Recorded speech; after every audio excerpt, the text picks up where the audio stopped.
Arian Drake, what is up? You are first. Give me a moment to tweet this out and we'll get on with it.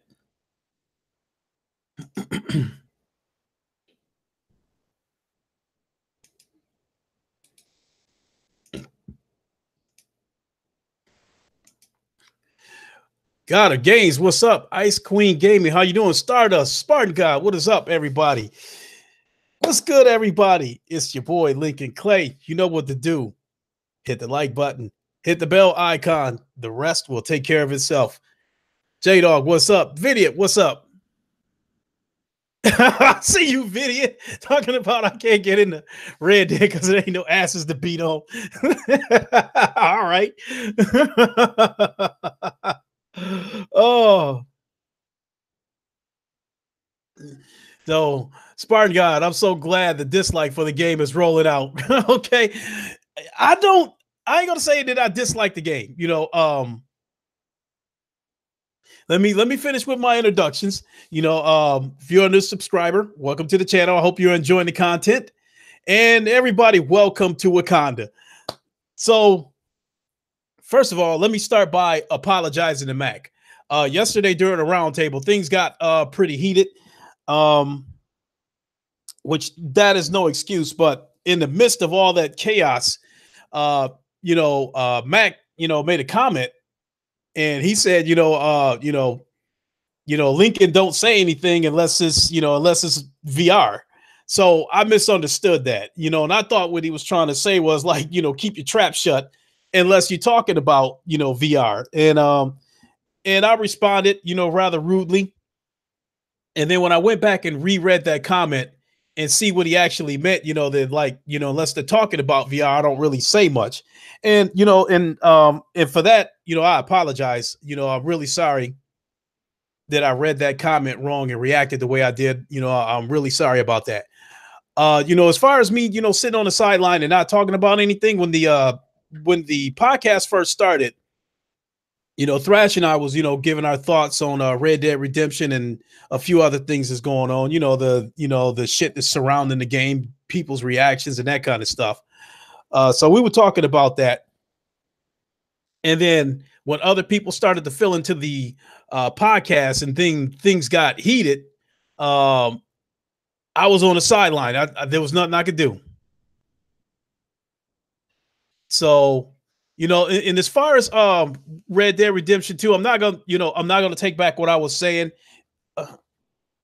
It seems to me like most of the people that approve of the game are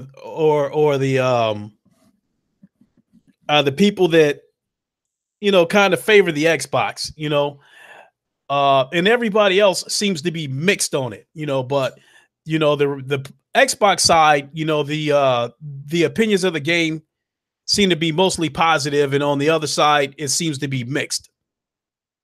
I said it before, the game looks great.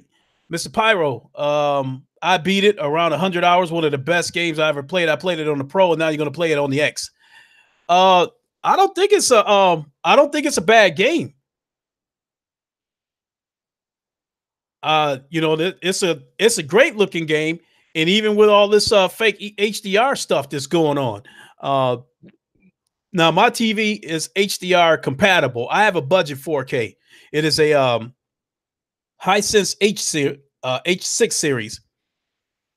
It's a budget 4K, but it still looks phenomenal. It still looks great. And even with the, and I guess this TV is HDR compatible, which isn't true HDR, but still, no less, it still looks good. And I thought the game looked better with HDR on. I'm still stuck up in the snow, so there's still a lot of white and gray, from what I'm seeing, and not too much vivid colors.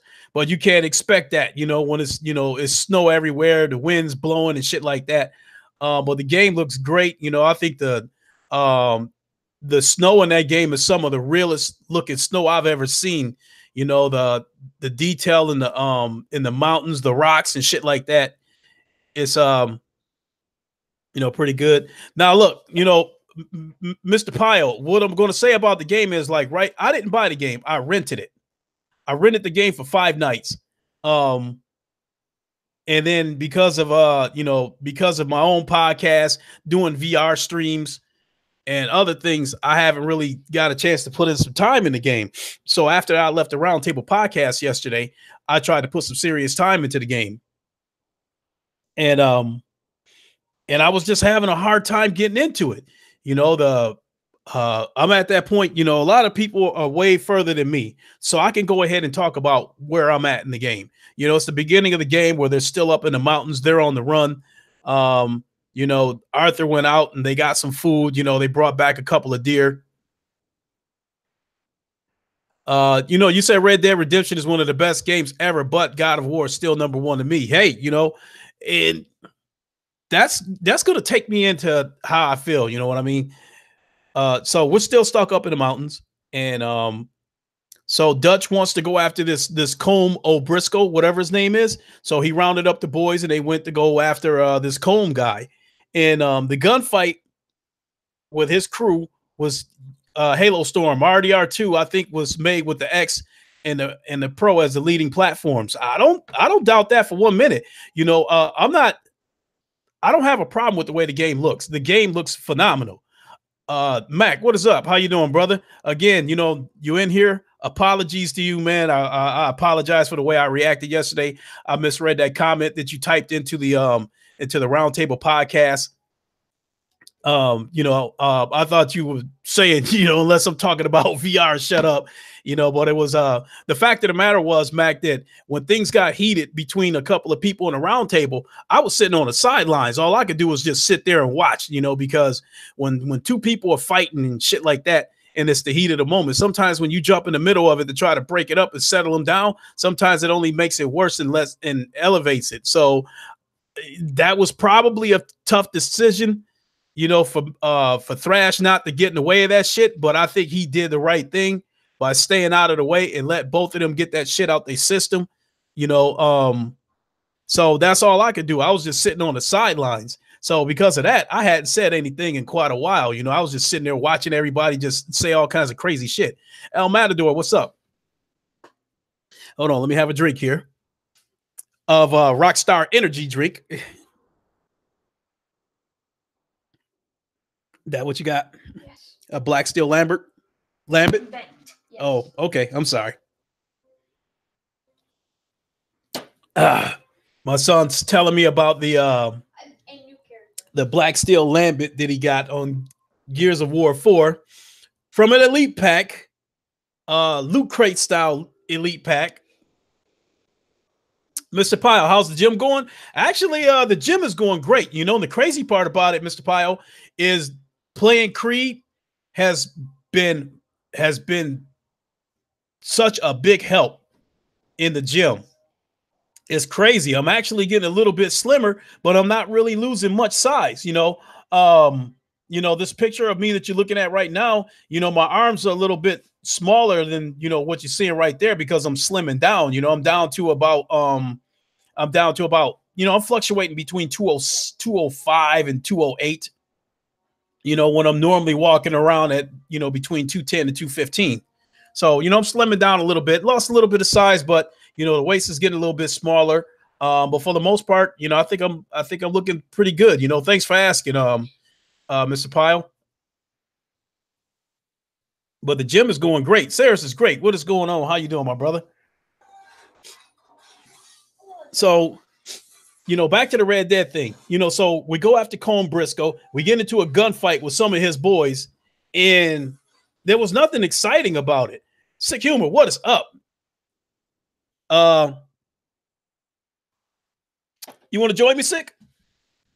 You want to if you want to join me, I'll open up the invisible dome and give you the coordinates to, for the proper flight pattern.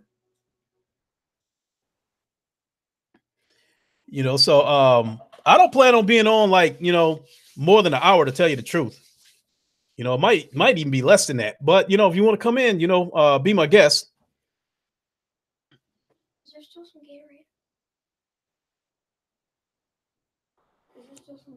Gatorade? Just a minute.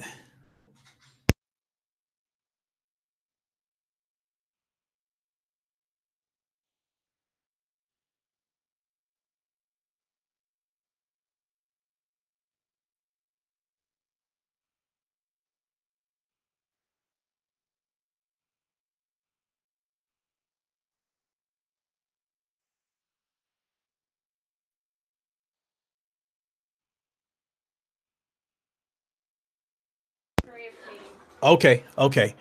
Because I can't be kicked for A. All right, it's funny that you saying that sick that you setting up a new phone. I'm thinking about buying a new phone today myself, but I'm not trying to drop no $800,000, $1,000 and shit like that.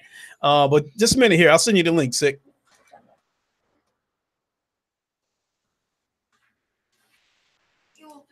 Copy. All right, there you go. Go to Twitter. Messages.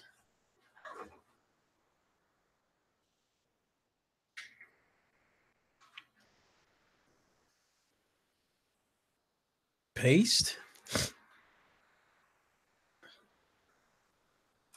All right, sick. I put it in the PlayStation Plus podcast. You said you spent $199 on a phone called Umi Digi. It's a nice phone. Okay. Like right now, I got a Stylo 2. I was gonna I paid $100 for it. I was gonna get a Stylo 4, which was $150. It's got double the space that my Stylo 2's got. It's got 16 gigs. This Stylo 4's got 32 gigs. It's also got a 13 megapixel camera versus the 10 megapixel that I got right now. So I might go ahead and scoop that up later on today, $150. I kind of got a kickback check to me, so about a week ago, and that's going to offset that. And I'm in a spending mood, so I was at Best Buy today. I was looking at those QLED TVs at Best Buy, a 65-inch Q7 QLED TV for $2,000. And I'm thinking about waiting until Black Friday, and maybe I can catch one for $1,700. Damn, this got an 18 megapixel back camera, man. Shoot, you can take pictures of hair on somebody's wrist. Damn. That's what's up. Yeah, but I guess it's time for me to go ahead and get up off my ass and get another phone. These phones right now, I barely use phones. You know what I mean? All I do is talk and text and surf the web on them. A 12 megapixel front camera? God damn! Damn! But a lot of these phones do way more shit than I need them for. Even this Stylo 2 that I have for $100 that I pay for, I probably only use about 5% of its features. So this just absolutely nuts for me to go drop $1,000 on an iPhone or some shit like that. JP Loco just messing with Clay. Would be like when Frank West had to go up against Thanos in MVCI. You want to take him? He's gonna kill me. Umi Digi is an Android phone. Okay, Alabama Jones, what's up? There's so many phones in the $200 to $400 range that there's no need to spend $700. Exactly.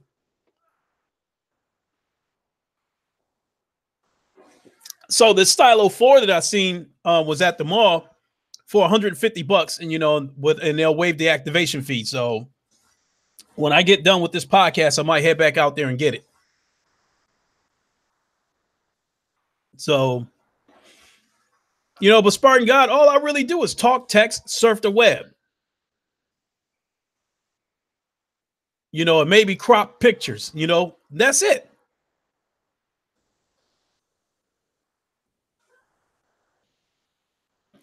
You got the OnePlus 5 last year, $500, 8 gigabytes of RAM, and amazing battery life. Oh, you talking about Marvel versus Capcom Infinite reference? Okay. Damn, there go my phone with that chime about the battery about to go low. Let me plug this shit back up.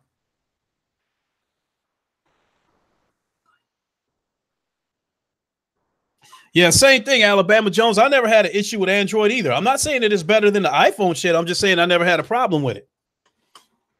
I thought about getting it. Yeah, exactly. Sick. Android makes it easy to transfer shit too. I thought about getting one of those Galaxy, Galaxy S8 or whatever that shit is out there, but it was like $350. but still way more money than I want to spend. Especially with, some of the things I got in mind, especially with me wanting to buy a new TV. Maddie, Yeah, buddy. does the TV usually, does the soundbar usually sound like this? Because it sounds like it doesn't have a lot of bass in it. Just like. Yeah, you're right. Hold on, folks. I gotta go adjust the sound bar. I'll be right back. It sounds like it doesn't have a lot of bass in it. Like it usually does. Did you turn it on? It is on. I put my ear up to it and I can hear sound blasting out of it.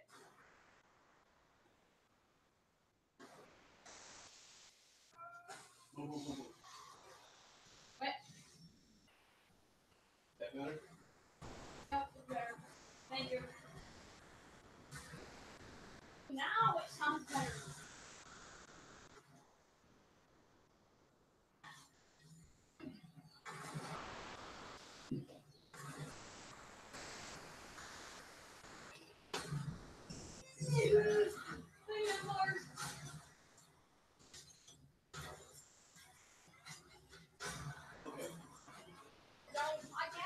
No, we're just getting started. And I couldn't find some ice for the thing. Just ice up in the freezer in the bag. I looked.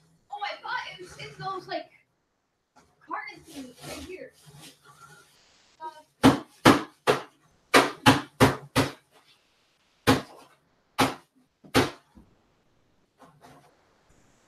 Here, bring me a cup. You hear me? What? Bring me a cup. It's right here by the.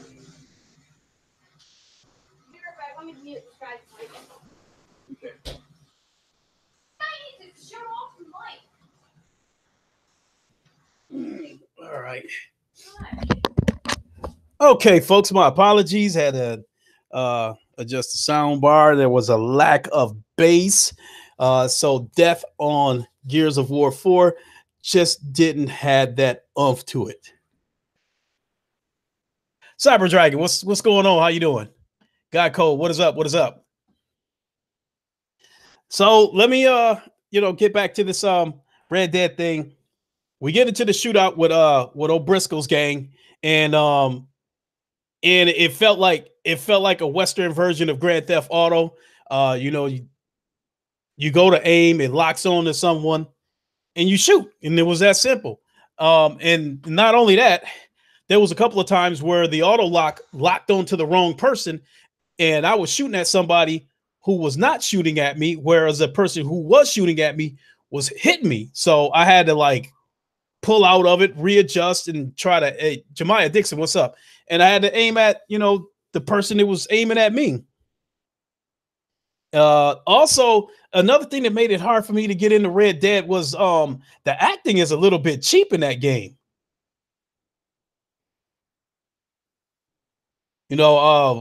You go get that, Arthur goes after that O'Briscoe guy who claims he's not an O'Briscoe. Arthur brings him back. Dutch was like, okay, tie him up, whatever. And then out of nowhere, he was like, I can't believe it. We got an O'Driscoll. It's like the acting was like just really cheap. You know what I mean?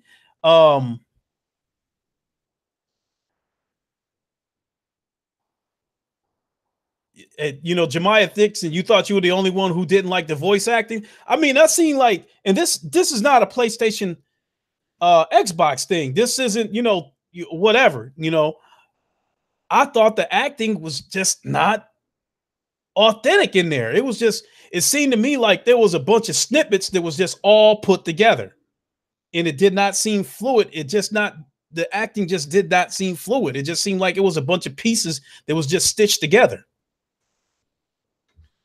I mean, the acting in God of War was great. The acting in Spider-Man was great. And holy shit, was the acting good in Detroit Become Human.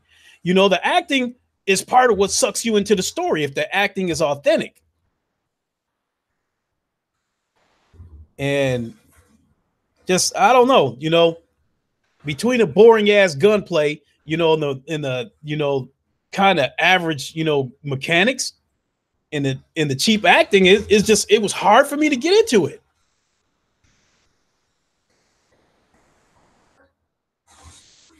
You know, JP Loco, I think definitely the acting in the first Red Dead was better than this one, and I was for as many years as they spent developing this game.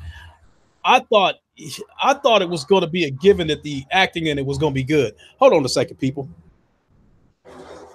Ski, turn that down a little bit.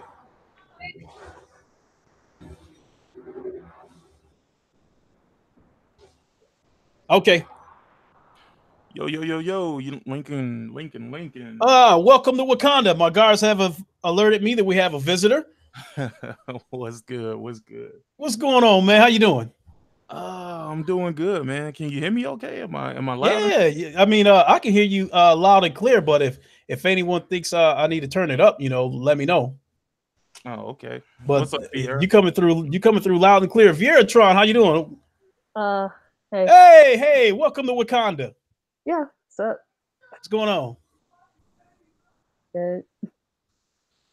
So, my take on the Red Dead is that the gun mechanics, with the auto lock, to me it just felt the same as the previous Red Dead. It felt the same as Grand Theft Auto.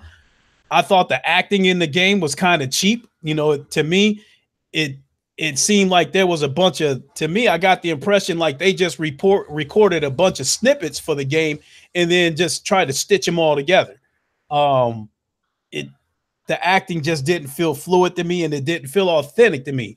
That bugged me a little bit too. So I'm just having a hard time getting into this game. I don't think it's a bad game, but game of the best game ever, definitely not.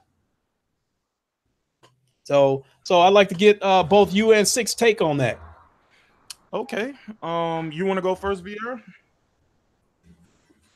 Oh, I already named mine. I kind of said it before. I haven't played the game yet, so I'm actually not going to play the game because I'm not interested in it. Okay, fair enough. You Sick? All right.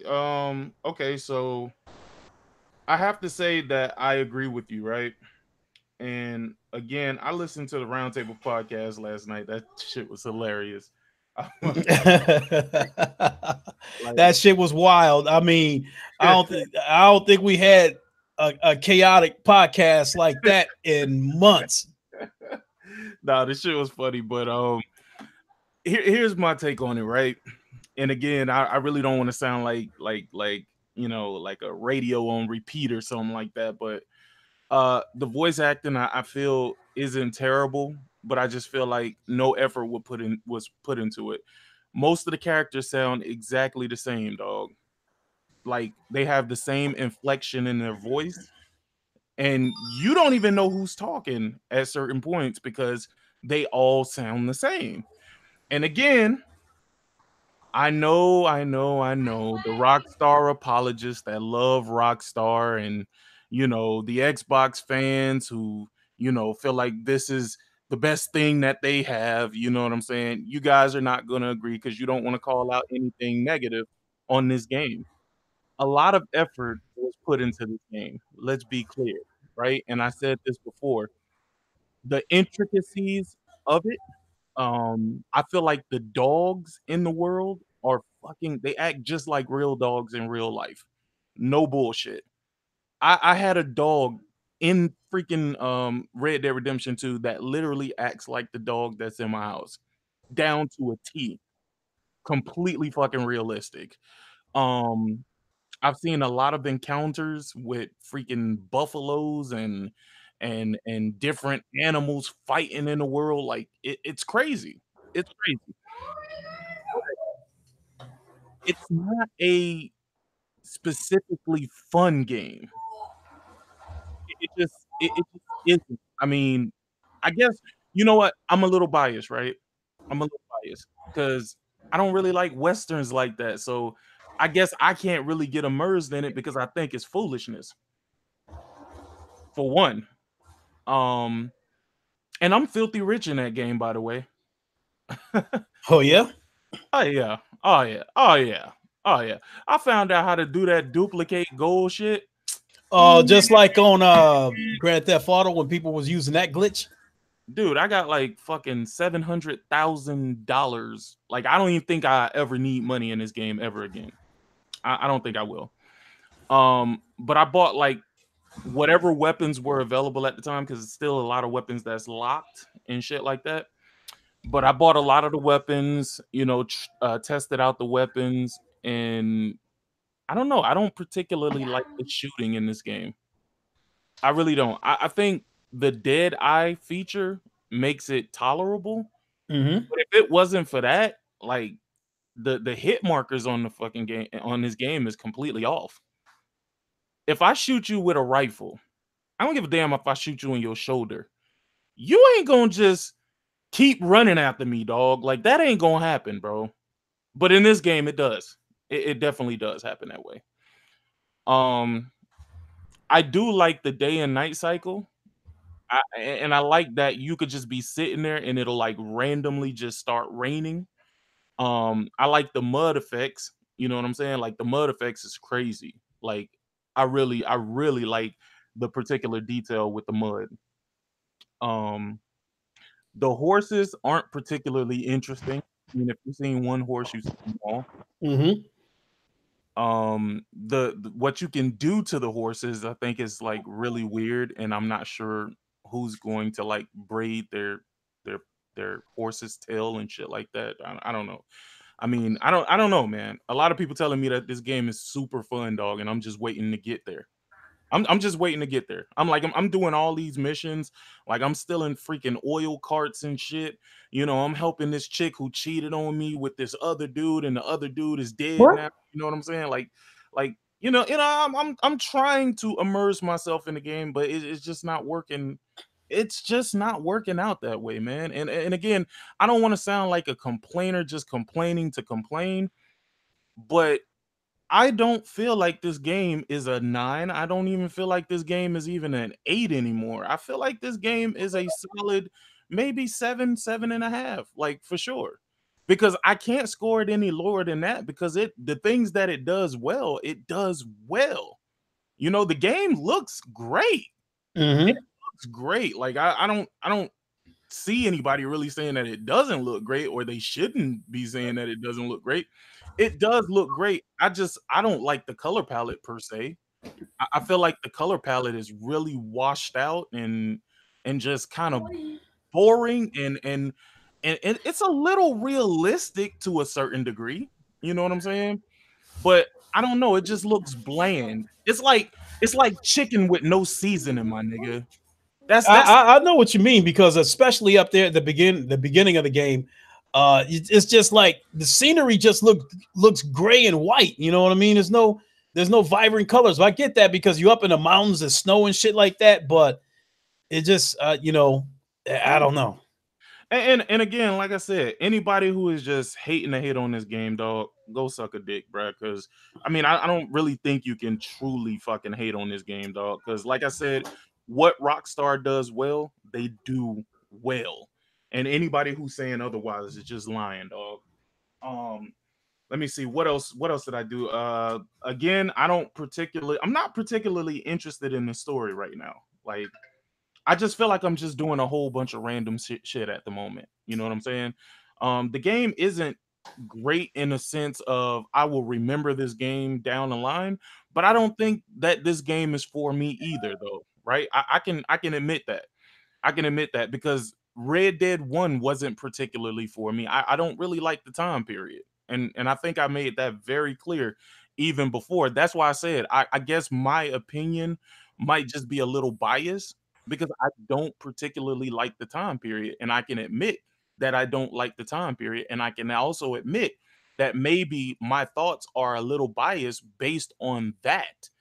Again, I do feel like overall, right? I don't think that this game will have the staying power of GTA because again, how long will people want to do this? Is the question. Yeah, I agree. I think how much staying power this game has is going to depend on the multiplayer whenever that comes out. For one thing, the number one strike against this game already. At first, I was looking forward to this game, but that was, the fact of the matter is, Red Dead Redemption. I played about 3/4 of that game, and And I like the story of that game, that John Marston was being forced to go after Dutch because, the government was forcing him to go after Dutch. They kidnapped his family and shit. That game is so old that if you haven't played Red Dead Redemption by now, you're probably not going to play it. Uh, so it is what it is that I'm, putting that story out there. Right. So I didn't know that Red Dead Redemption ended the way it did. So when I first found out that Red Dead Redemption 2 was announced, I thought it was going to be a continuing story of Red Dead Redemption. I didn't know it was going to go back to the beginning. So that already turned me off right there. Yeah. Because that at some point the story is going to end. It can't pick up unless they shift gears to another character. They can't go beyond Red Dead Redemption. So that already turned me off in the first place. But I tried to make myself think that, okay, maybe I can get into this game. And I know, even though this game centers around Arthur Morgan, the only reason why I was even remotely interested in the story was to see how John Marston evolved, to where he was in Red Dead Redemption. You know what? I will say this though, Lincoln. I do like Arthur Morgan more than I like John Marston. I can completely say that without a shadow of a doubt. I think he's a better character. I think he's a better character. I feel like Arthur gives zero fucks. He gives zero fucks. And that's the thing about Red Dead Redemption 2. I'm trying to play this story out to find out what type of person John was before the government forced him to go after Dutch. And that's why I'm trying to get into this story, because I'm hoping there is a substantial amount of, focus on John, even though you playing as Arthur Morgan. Not me. I don't care about John Marston. Honestly, like, I was ready to kill John Marston. When you go and find him, he all beat up and shit. Yeah. Like, spoiling the game and shit. But I literally wanted to. I don't care about John Marston as a character. Like, I don't give a fuck about Red Dead 1 in comparison to this one. I actually wanted this game to be different, and in a lot of ways, it is different from the previous iteration. Now, maybe it's some for the better, some for the worse, but I think it's enough of a change for me to at least be able to complete the game. You know what I'm saying? So I plan on completing this game. Platinuming? Nah, fam. I don't think that's going to happen. I really don't think that's going to happen, right? Mm-hmm. Because it's hard for me to try and make it through the game now, but I still got to keep pushing, because I still got that glimmer of hope that something's going to change in the game, and it's going to make me say, wow, this is the reason why I bought this goddamn. Myself, I think Red Dead Redemption 2, I think maybe a better story for me would have been the focus on John Marston's son, moving forward, of him being a cowboy at a time when the cowboy was dying out because America was starting to become industrialized. Right. So, as America was becoming industrialized, it had to be getting harder and harder for cowboys to survive back then. These dudes made their living robbing trains and shit like that. Now with, America becoming industrialized, people having to, shift over to a 9-to-5 mentality. So I think that would have made for an interesting story. Even an old, I think if that was a Disney movie, Rango. I watched that movie with my son, and even though it was a kids movie, that was a pretty good movie, and it kind of had that same, same type of story of the cowboy dying out because America is becoming industrialized. So I think that would have been a better story for Red Dead Redemption 2 rather than going back to the beginning. That sounds makes sense. I mean, I hear what you're saying. I really do. But we already know what happened in the first Red Dead Redemption, right? Is it safe to say that things didn't end very well? So them going back actually makes a lot of sense, because it explains in more detail why what happened in Red Dead Redemption 1 actually happened. So I don't really think it's a bad thing for them to go back. Again, Mr. Payo says that this game is in his top 5 of this generation. I don't know if I can agree with that, fam. I don't know if I can agree with that at all. But it ain't up for me to agree with it. You know what I'm saying? Like, your words are your words. Your feelings are your feelings. If you feel that way, I can't tell you not to feel that way. But for me, I just don't see it, man. I think the next big title that I'm waiting for that I think is really gonna have that crazy impact for me, is Kingdom Hearts 3. Resident Evil 2, I don't really want to say that because it's pretty much a remake. You know what I'm saying? So we already know kind of how this story is gonna play out. But Kingdom Hearts 3 is something brand new. You know what I'm saying? And then, Anthem, man, I can't wait for that joint to drop. And Days Gone, once that drops, man, that's gonna be crazy too. So you know, I just think that Red Dead Redemption is for a particular crowd. Is it safe to say that? Is it safe to say that this game is designed and geared towards a particular crowd? You going in and out on me, bro? You still with me? Yeah, I'm here. Okay. You said I'm going in and out? Yeah. Am I still going in and out? Oh, you clear as a whistle now. Am I going in and out? You're a lousy singer, but yeah, you loud and clear now. Okay. Well, I don't know what happened with that, but yeah.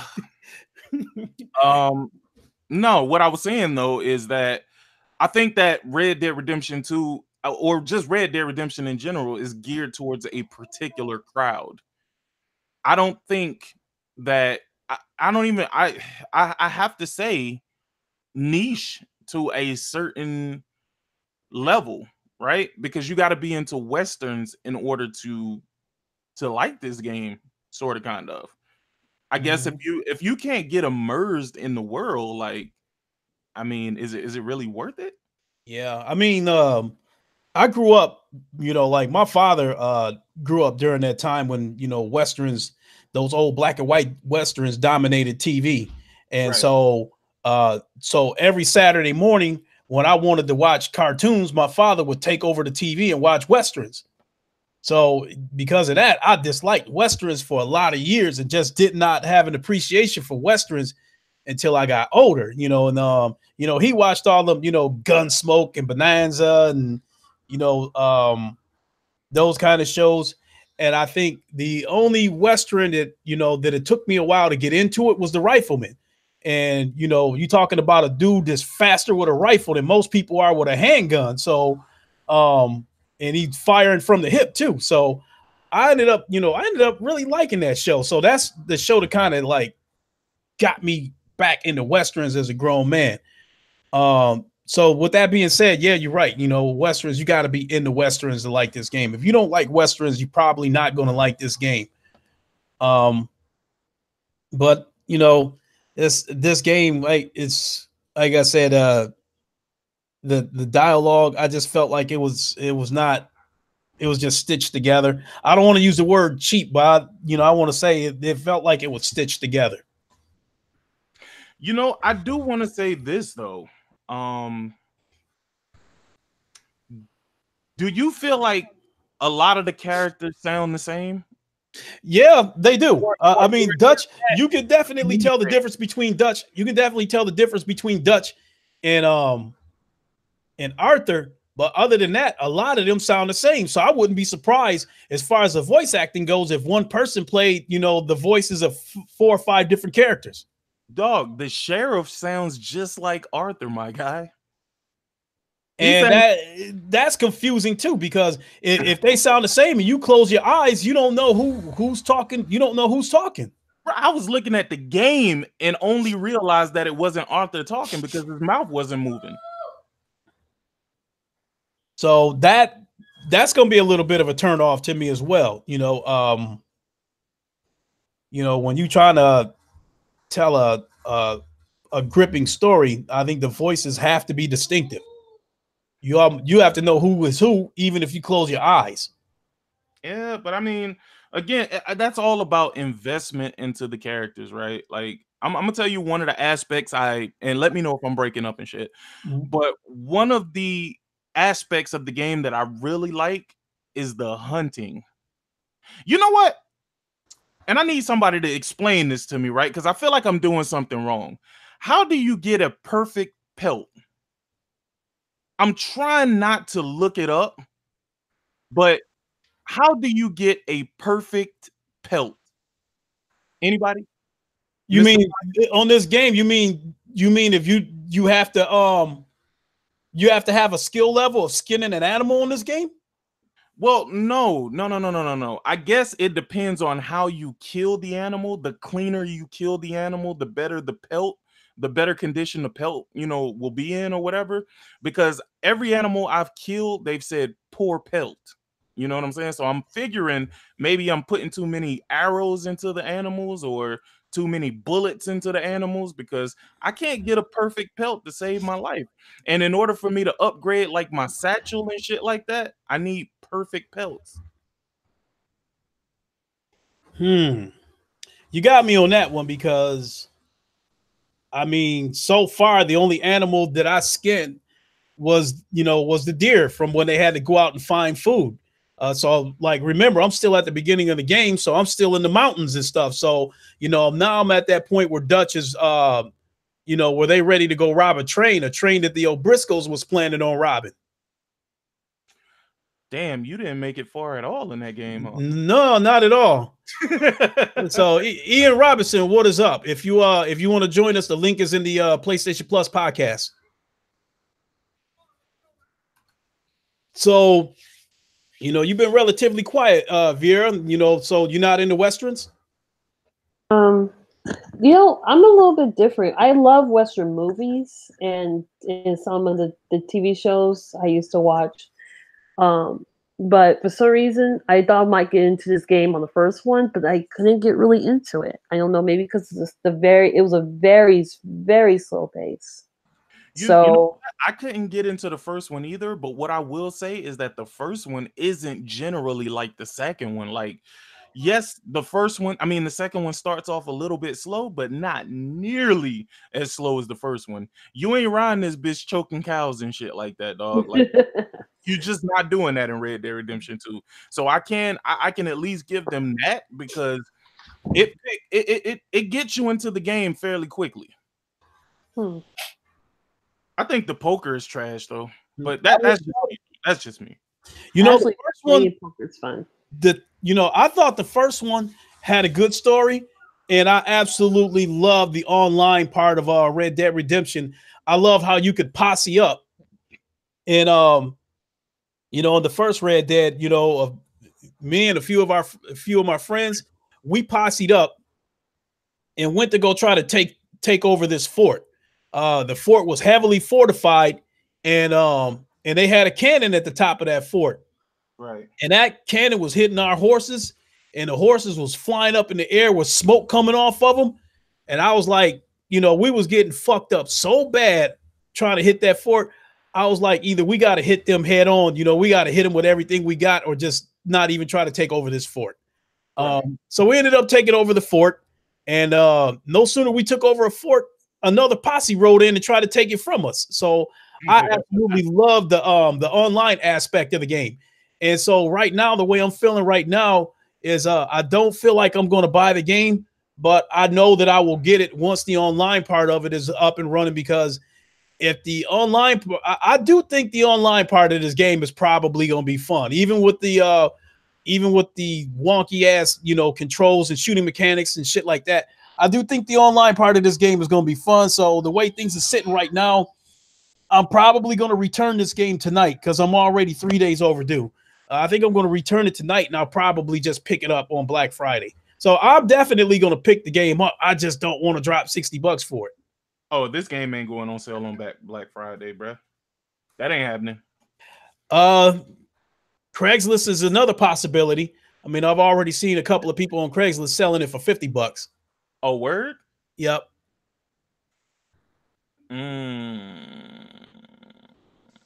I don't know, man. You know what I can say though? I don't really care about the online. I guess I'm gonna give it a try because shit, why not? But I don't think it's gonna be particularly something that I really care about. It just really isn't. Um, but I want to care about the story because I love great stories. I'm just waiting for this one to get great. Mr. Payo, when does the story get great, bro? Well, I don't know if I could really ask you because you already think the game is great. So I don't even really think I can ask you that, bro. Um, when does the game begin to get great, folks? Like Um, I want that good story that you might. everybody is claiming is there already. I think as Fatal, he was really into it. He actually said somewhere between, I think, chapter 4 or something, somewhere along the line. It gets a little further. It gets good. Arian Drake said, "What is the name of your podcast?" Why is everybody asking? I don't know. I haven't got a name for it. Roger Roger. No. Too obvious.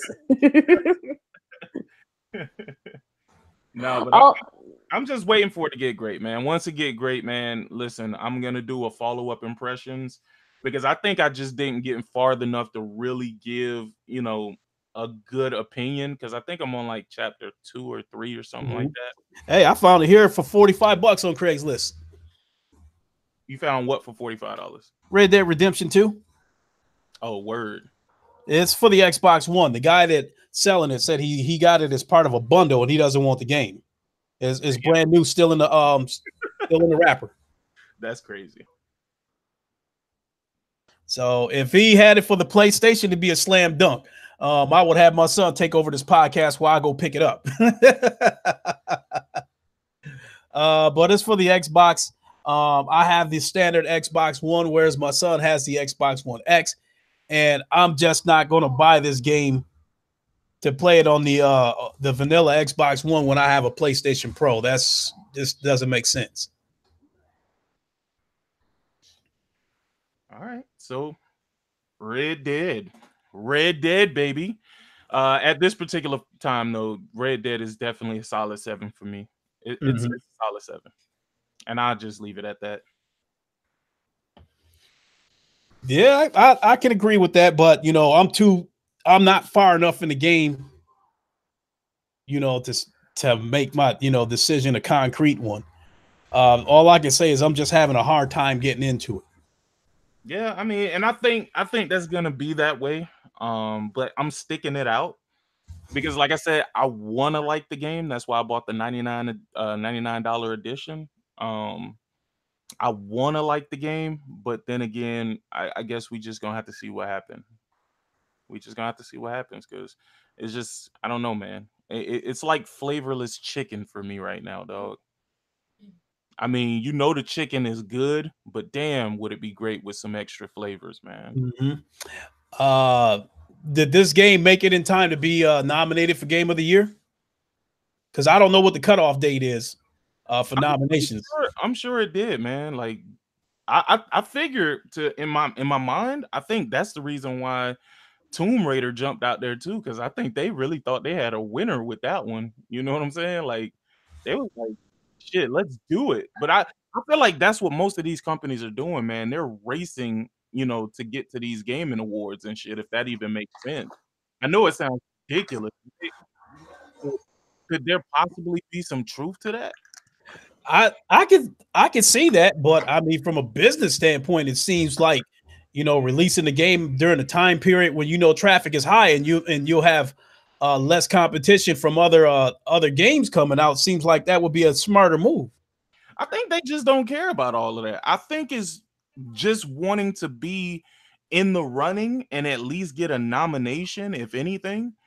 It just because if you notice, when these games start trickling out, it's almost like everybody is trying to drop before a certain period. And the only thing I can think of is before the game and before these award shows and shit like that. So what about you, Vera? What's your game of the year? Oh, my game of the year. Yeah. Well, Destiny 2. nah, nah, no. That's definitely not no game of the year. That should be game of the year last year, but that didn't happen. Let me see. I will admit I haven't really played any of the new games. I've been like I still got games I still have never finished. I bought like a while ago. Uh-oh, Viera, you out here frauding? What? No. But it's hard for me to knock her though because I still haven't finished Spider-Man and I still haven't finished God of I War. want to play. I And, want to and, play. and now here's the other thing. When I was playing Red Dead yesterday and I was trying to force myself to get into this game, I was going to shut Red Dead off and jump back over to Spider-Man. That's how I felt about it. But I made myself try to stay there and tough it out to try to give this game a chance, but I just could not get into it. But yeah, go ahead. Let us. What do you think? What do you think? No, I'm not saying. Oh no, I'm not saying. I really want to play these games. It's just I had a lot. This whole year just been really a mess for me. So I kind of like I just been like stressing out. So I couldn't really do a lot of stuff I really want to do. So I had games already. I was like, you know what, I'll play this and worry about the other games later. But Black Friday's coming up, so I'll probably just start picking up some games there. Yo, do y'all think we've became cheap as gamers? I mean, this is just something that Oh been on. no. No. I'm saying like, not even necessarily because of that, but I think as gamers, either we've become more cautious or we've just become bums when it comes to the hobby that we claim to love. I think cautious because of I I don't think a think. lot. Oh, go ahead. My bad. Oh, I was gonna say I think it's cautious because I think a lot of people started to realize, like just like we said before, like when I bought Fallout 4, I didn't know it was gonna be a buggy mess. They start patching up later on, but the fact that when I got it, I had so many problems, I and I gotta stop paid. you there. I gotta stop you there. You didn't think that Fallout 4 would be buggy? No. It's not So that I didn't think. based I, on previous history with Fallout 3, with Fallout New Vegas, with with I other never games such as Skyrim, what did you think would be different about this one? actually no. It's not that. It's just that it was not because of that. It's not. It's not that because I played like my friend. She had the Fallout on her PC, the first one, the second one. So I played those. They were like these are really interesting. Then I got to the. I said, you know what? Maybe I'll try the Fallout game. It was my first time playing on a console. So very first time. I never played the third or Vegas. I ignored those completely. So I just played and said, "Oh, you know what? Let me just try it, and I'll see it." I didn't know it was going. I do. I didn't know it was gonna be a. I was a sucker in that company. I'm a sucker when I first got to it. I was a sucker. I paid like 60, like the full price on it, and it was a digital download, and I was like, oh, okay. So and I invest into that game, and I'm just like, you know what? I feel like this is really bad. That's why I start being more cautious about some of my games. Because even on what's that other game called No Man's Sky? When I got that one, I'm not gonna lie to you guys. I love space games that base off solar systems and stuff. I love those games. You So like yeah, I really love those games. So when I put my money into it, I was like, oh great, I'm gonna play this. It was going on PlayStation. I downloaded. It took a long time to download because I didn't know it was that big. And then when I finally got into it, it was just I kept getting knocked off because people were all in it. So then I started getting bored with that game for a while, and I'm just like, I invest so much money in these games. I just feel like, okay, maybe I just need to wait until they go on sale, and I don't feel so bad of wasting half of my money on games that are just like a buggy mess. Look at that. You know, I think cautious is the perfect word. First, let me shout out Spartan God. He said he's trying to get a woman pregnant today, and in 9 months, and in the future when the baby cries, I'll just show it Red Dead Redemption gameplay to make it go to sleep. That's Yo. Hey, I ain't gonna even lie. That would be a good lullaby. Oh my goodness. I think cautious is the perfect word because I didn't buy Shadow of War, but I heard that game was buggy, and then they kind of locked the ending of the game behind a paywall to try to get you to pay for microtransactions in order to gain weapons to help you, to help you get past whatever towards the end of the game, whatever point that had you stuck, So I thought that was like absolutely despicable. Because of that kind of stuff, yes, cautious is a great word. And because I don't know these days, you don't know what kind of wall some of these paywalls that these developers are trying to set up, because it seems like these days, microtransactions is a huge part of the development process. With that being said, yeah, I'm going to be cautious because is this game going to implement a pay to win, progression? So once again, right? Cautious, I would say it's a crazy word for this. And the only reason why is because I don't know if y'all remember back in the days, but do y'all remember back in the days when we used to go into the store and we used to look at the back of the box art and our purchasing decisions were based on that? Judge his book by his cover. Well, I wouldn't even say that. I would say that we were more looking at the game and thinking, damn, this would be a fun game to play versus all of the intricacies of the game. Now, I guess, I guess cautious would be a great word, right? I guess it would be a great word because even thinking of it from that perspective, it's still something where I look at it like, I don't really think that any of this is cautious to me. Because when I go to the store, when I go into, like, let's just say the PlayStation store or whatever, I'm always looking for games that I probably wouldn't have purchased otherwise. You know what I'm saying? Like, I've been delving into a lot of games that are just not part of the norm. So the whole cautious thing doesn't truly apply to me because I'm more worried about, am I going to enjoy this game? You know what I'm saying? Yeah. Is this going to be a new experience that opens me up to something different? Because people being cautious, look at all the people who have neglected to have the VR experience because, quote unquote, we're being cautious. And the thing about it is, VR is fantastic once you try it. But if you're so cautious that you never try it, you're completely skipping a great experience.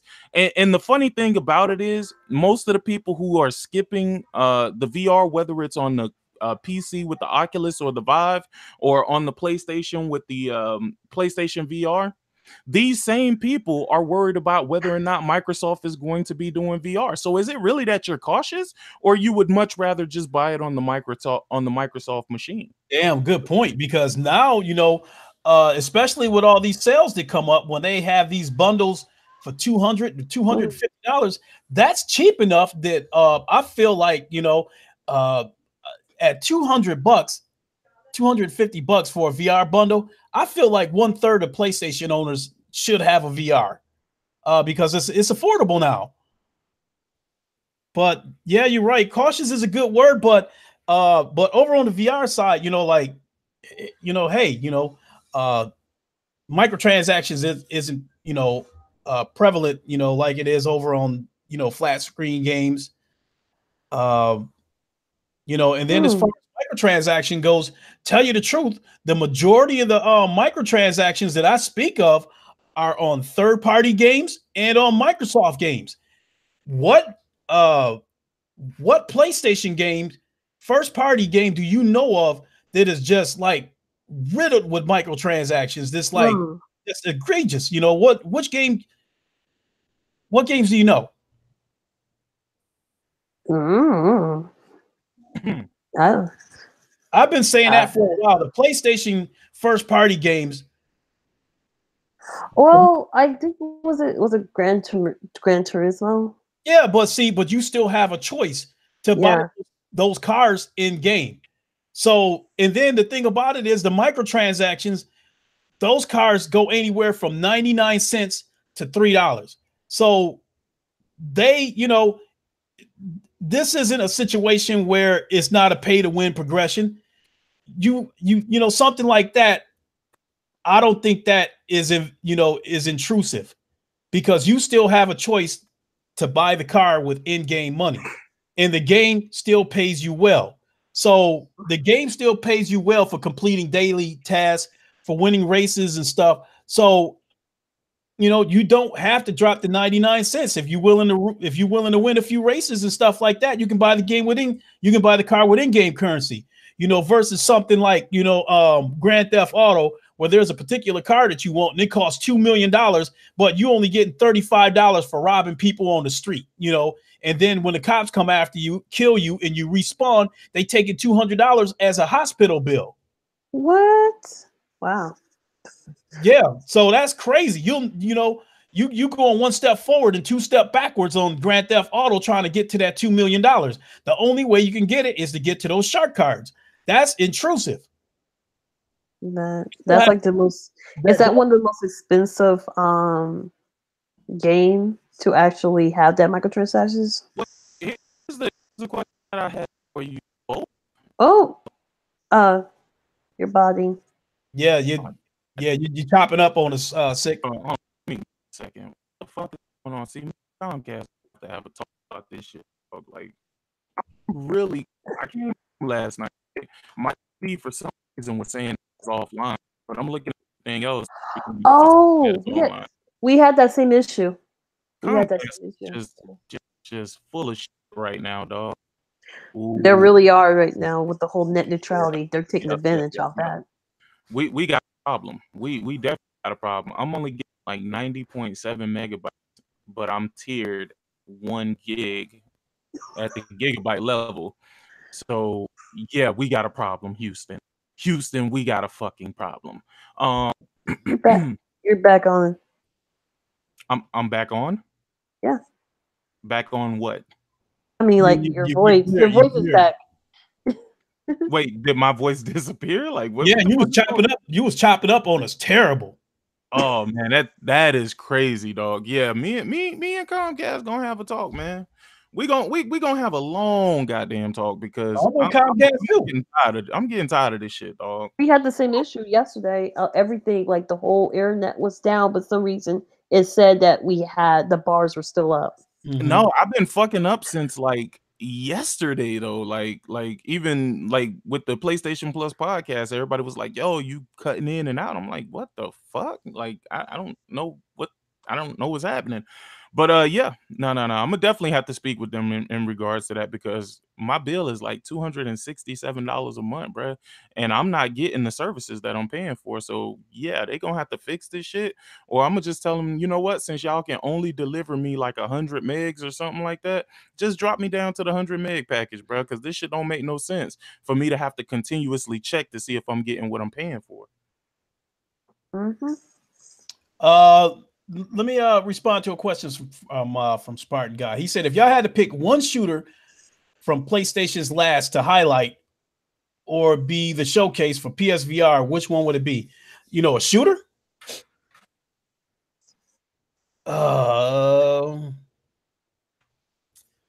Which they don't really have a lot of shooters. So I guess I'd probably have to say, as far as their exclusives go, to highlight for the PlayStation VR right now. First of all, y'all gotta play The Exorcist before y'all start talking about this PlayStation VR shit, man. I'm just saying. Yeah, man, I like the jump scares and that kind of shit. But to answer your question, Spark God, the only thing that seems to pop up in my head right now would be the multiplayer of The Last of Us. I think that would be pretty cool to play that in VR. Now, to respond to what Six said about these horror games, I'm not gonna lie. I guess you can call me part bitch, because I'm not these these jump scares and all that kind of shit. Just like, yo, I swear. And then in the beginning, when I first got the VR, I was playing Resident Evil. It was already bad enough that I was getting the shit scared out of me, but I'm getting motion sick on top of that. You know, it's like, man, I haven't been back to Resident Evil in God knows how long. And then, you know, you got the Inpatient, which only played that long enough for the dude to finally get out of that chair that they had him strapped into.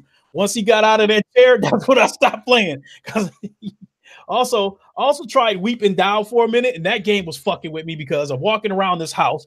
I'm looking in rooms. I'm hearing, you know, like chains dangling and voices and shit like this Amityville horror shit. You know, I'm hearing voices behind me, and I'm turning around looking for them, and there's nobody there. So I was like, you know, them horror games play too many games with your mind. So that's what it called. That's what it's like. Psychological thriller games. I would love to play the VR, but I'm not gonna lie. If I had the VR and playing that, I will actually be scared. But yeah, no question about that. You're gonna get scared because if you love horror games, then I like 100% recommend VR for you if you like horror games because nope. Nope. I would like to get the. You know what? I will get the VR. I'm going to save up for the VR. So definitely. Let me see your phone. Yeah, if you can do it, you know, catch that Black Friday special that they're gonna have. You know, I think Target's gonna have you know, the bundle with the Move controllers, and it's gonna come with Creed and Super Hot, which are both a couple of pretty good games for the VR for $250. So I think that's a pretty good deal. Yeah. Okay. That normally sells for $350, but it's selling for $250 on Black Friday. I think that's an incredible deal. And then a lot of these like horror games, a lot of them, like with in the case of Resident Evil, that game's been out for about a year now. So depending on where you get it from, you might be able to catch it for $20, you know. And then they got DLC for the game as well, and that DLC is in VR. You know, great. You know, the Evil Within 2 in PSVR. You know, hey, I think that would be incredible. And who's to say that it won't happen? I think that's something that very well could happen in the future. All right.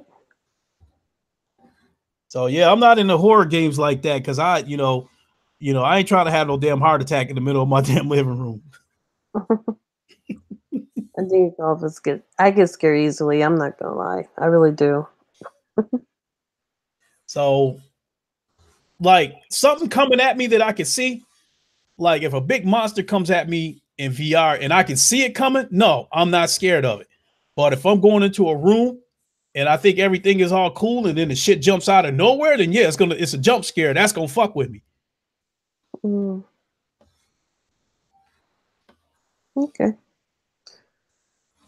Yeah, like I said before, but about that, like I said before, I would love to get more into a lot of I would like to get into the VR.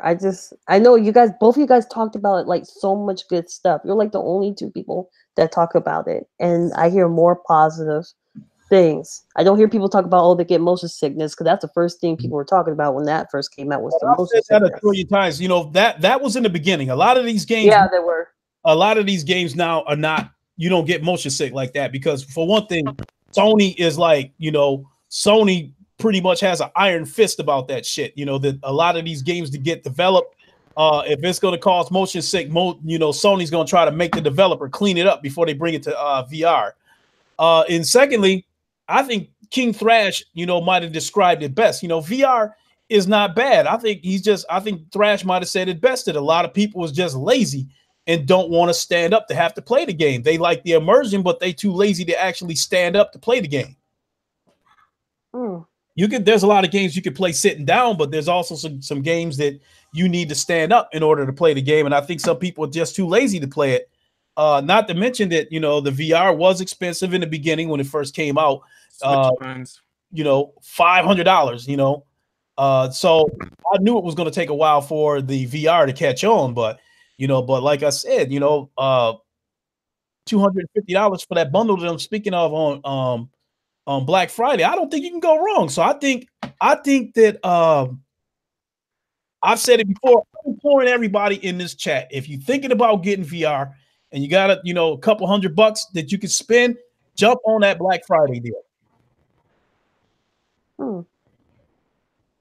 Okay. So, and I've said again, myself, I am praying to God that, the next iteration of the VR is ready to go alongside the PS5 when the PS5 launches. I don't want this to be a situation where the PS5 launches and then the PSVR2 comes out a year later. No, I don't want to wait that long. I want it now. I want it, I absolutely cannot wait. The PS5, the console itself, I can wait for the console. I don't care if the console doesn't come out until 2021, 2022. But the VR, I want that now. So that's how much I like it, And I'm glad that Sick is right alongside me, helping to spread the good word about VR, because I think it's amazing.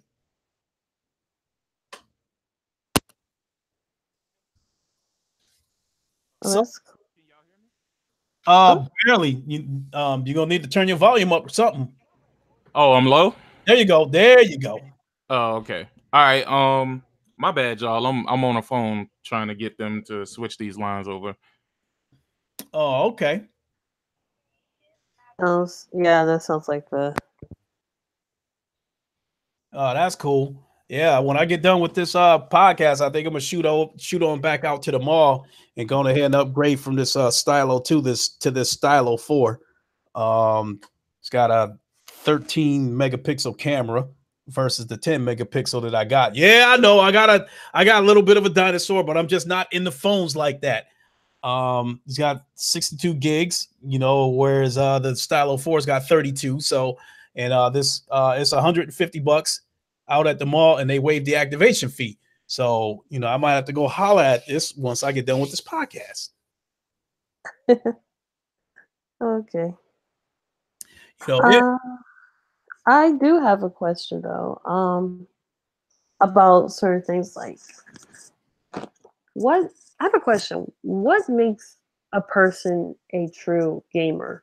I've been hearing people talk about it, and I'm always sitting here like, I always thought that anybody who enjoys games is a true gamer, but I'm hearing the definition's been changed by so many people. But from you, what is considered a true gamer? You know what? The crazy part about that is that I'm 51 years old, and I've been gaming since 1977. My parents bought us our first one of those Telstar consoles that had the tennis, the hockey, the handball, where you got a white hash that moves up and down trying to bounce this white dot back and forth to the other side of the court. That's how far back I go gaming, and I've been gaming for most of my life. There was about a 10-year stretch where I wasn't really gaming that much because I was out in the streets, chasing women and doing dumb shit. And where I'm going with this is I've been gaming for about 40 years. Yes, Spartan God, I was born in 1967. I've been gaming for about 40 years, and I still can't answer that question. And the biggest reason why I can't answer that question is I think it's in the eye of the beholder, because you could call me a hardcore gamer in a sense that I game every single day. But at the same time, you could call me a casual gamer because there is a lot of games in my backlog that I have not finished. There's a lot of games in my backlog where I only played about 5 minutes of it and then moved on to something else. So depending on your definition, I would probably classify Sick more of a hardcore gamer than me, because, he sounds like one of those dudes, like once he starts something, he's not going to put it down until he finishes it. Yeah, I agree. My mind get all over the place when it comes to games. I'm sitting here, I might be playing a first person shooter, and then I might see a GT Sport commercial come on, and that might get my, racing juices flowing. So I'll pull the disc out on that, shooter game and then pop GT Sport in. I bounce around all over the place like that. So with that being said, I don't, in some aspects, you could probably label me a casual gamer in the sense that I never finish it. Oh, okay. That's the reason why I asked, because I've been hearing so many things being in the past. Actually, it's not just in the past. I've been hearing that since the 90s. People talk about what's a true gamer and stuff. But now it's like when I start to see how gaming is going, I feel like right now gaming has been going to, it's more of, it's like gaming's right there with the movies. The fact of the matter is, I don't think anybody started throwing that shit out there about the definition of a true gamer until the console war started. Because some people use that as ammunition to make their point. Both Xbox and, ponies have thrown that back and forth at each other, that they feel like they are true gamers and the other one isn't. So I don't know, what's your definition of an alcoholic? So I mean, that's almost the same question, because of addiction. But the thing about it is, like, take me for instance. It's been 6.5 years before I had a drink, since I had a drink. But when I did drink, all I drank was Bud Light. I didn't drink liquor, because like liquor would tear my stomach up. It would, give me headaches and shit like that, especially if you drink cheap shit. So all I drink was Bud Lights. And then the thing about it is I would get out of work, I would come home, and I'd have a beer after I get out of work. I'd pop in a game. I'm probably playing, having a beer while I'm playing that game, and I might have one more before I go to bed. So I would have 2 to 3 beers a day, but this is Bud Light, and the shit don't get me drunk, but because I'm having, even if it was only one beer, some people had to find me as an alcoholic because I had a beer every single day. Even though I'm not drunk, even though I'm not buzzed, some people classified me as an alcoholic because I'd have a beer every single day. And they, labeled me as a person that couldn't go one day without a beer and shit like that. So they labeled me an alcoholic. But at the same time, I've seen some people that, was so fucked up that, they falling all over the place, on the verge of passing out and shit like that. So same deal there. I mean, okay, so I was just like we said, alcohol. I said I was talking about gaming addiction.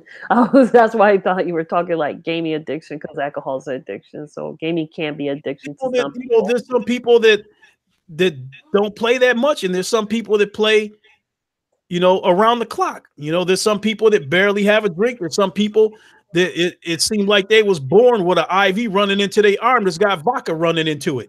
So I guess, in that sense, you're the definition of a true gamer, or your definition of an alcoholic is in the eyes of the beholder. So wait. We talking about addiction right now? What's the definition of a true gamer? Well, let me tell you. I'm gonna tell you how bad it is with me, right? And again, if y'all need clarification on this, right, I will bring my wife in here right now because she just got home and shit. I think even since a kid, dude, since I was like maybe 5, bro, I've been addicted to video games, bro.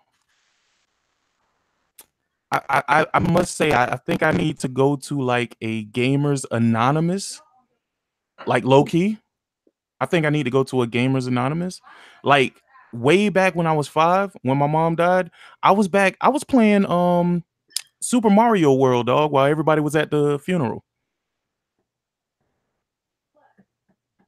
Well, that's a tough one, because again, that takes me back into the eye of the beholder, because my passions are working out in video games. Those are my 2 passions. Not only are they my 2 passions, they are also my stress relievers. Especially not the job that I work at now, but the job that I worked at where I was there for almost 10 years. There was some people in there that I wanted to kill. Damn. So I came home to get my aggressions out. When I come home, I would either go to the gym and grab that dumbbell and squeeze it and imagine it's that person's neck,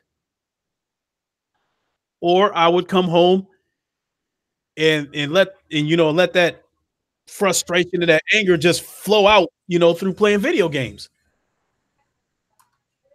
So it's still in the eye of the beholder to me because, like I said, I play games every single day, but there's a bunch of games that I have not finished either. So I would label you a true gamer more than myself because we were saying that sick that you strike me as the type of person that once you start a game, you're not gonna fuck with anything else until you finish that game. Well, here's the thing. I won't say that you can be more of a gamer than somebody. Being a gamer just means you like playing games. I mean, me, I take it a little overboard, though, dog. I'll sit and play games for like fucking 14, 15 hours, dog.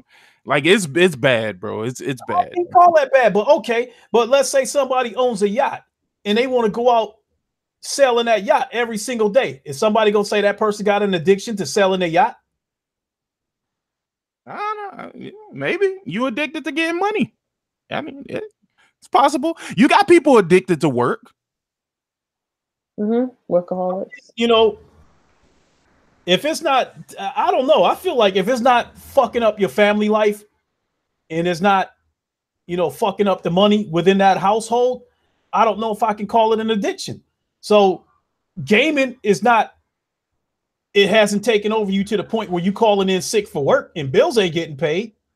Hey man, when you work to buy video games, then Hey, that's how you gotta take those days off. When you work, to me, that's a hobby. You working to supplement your hobby.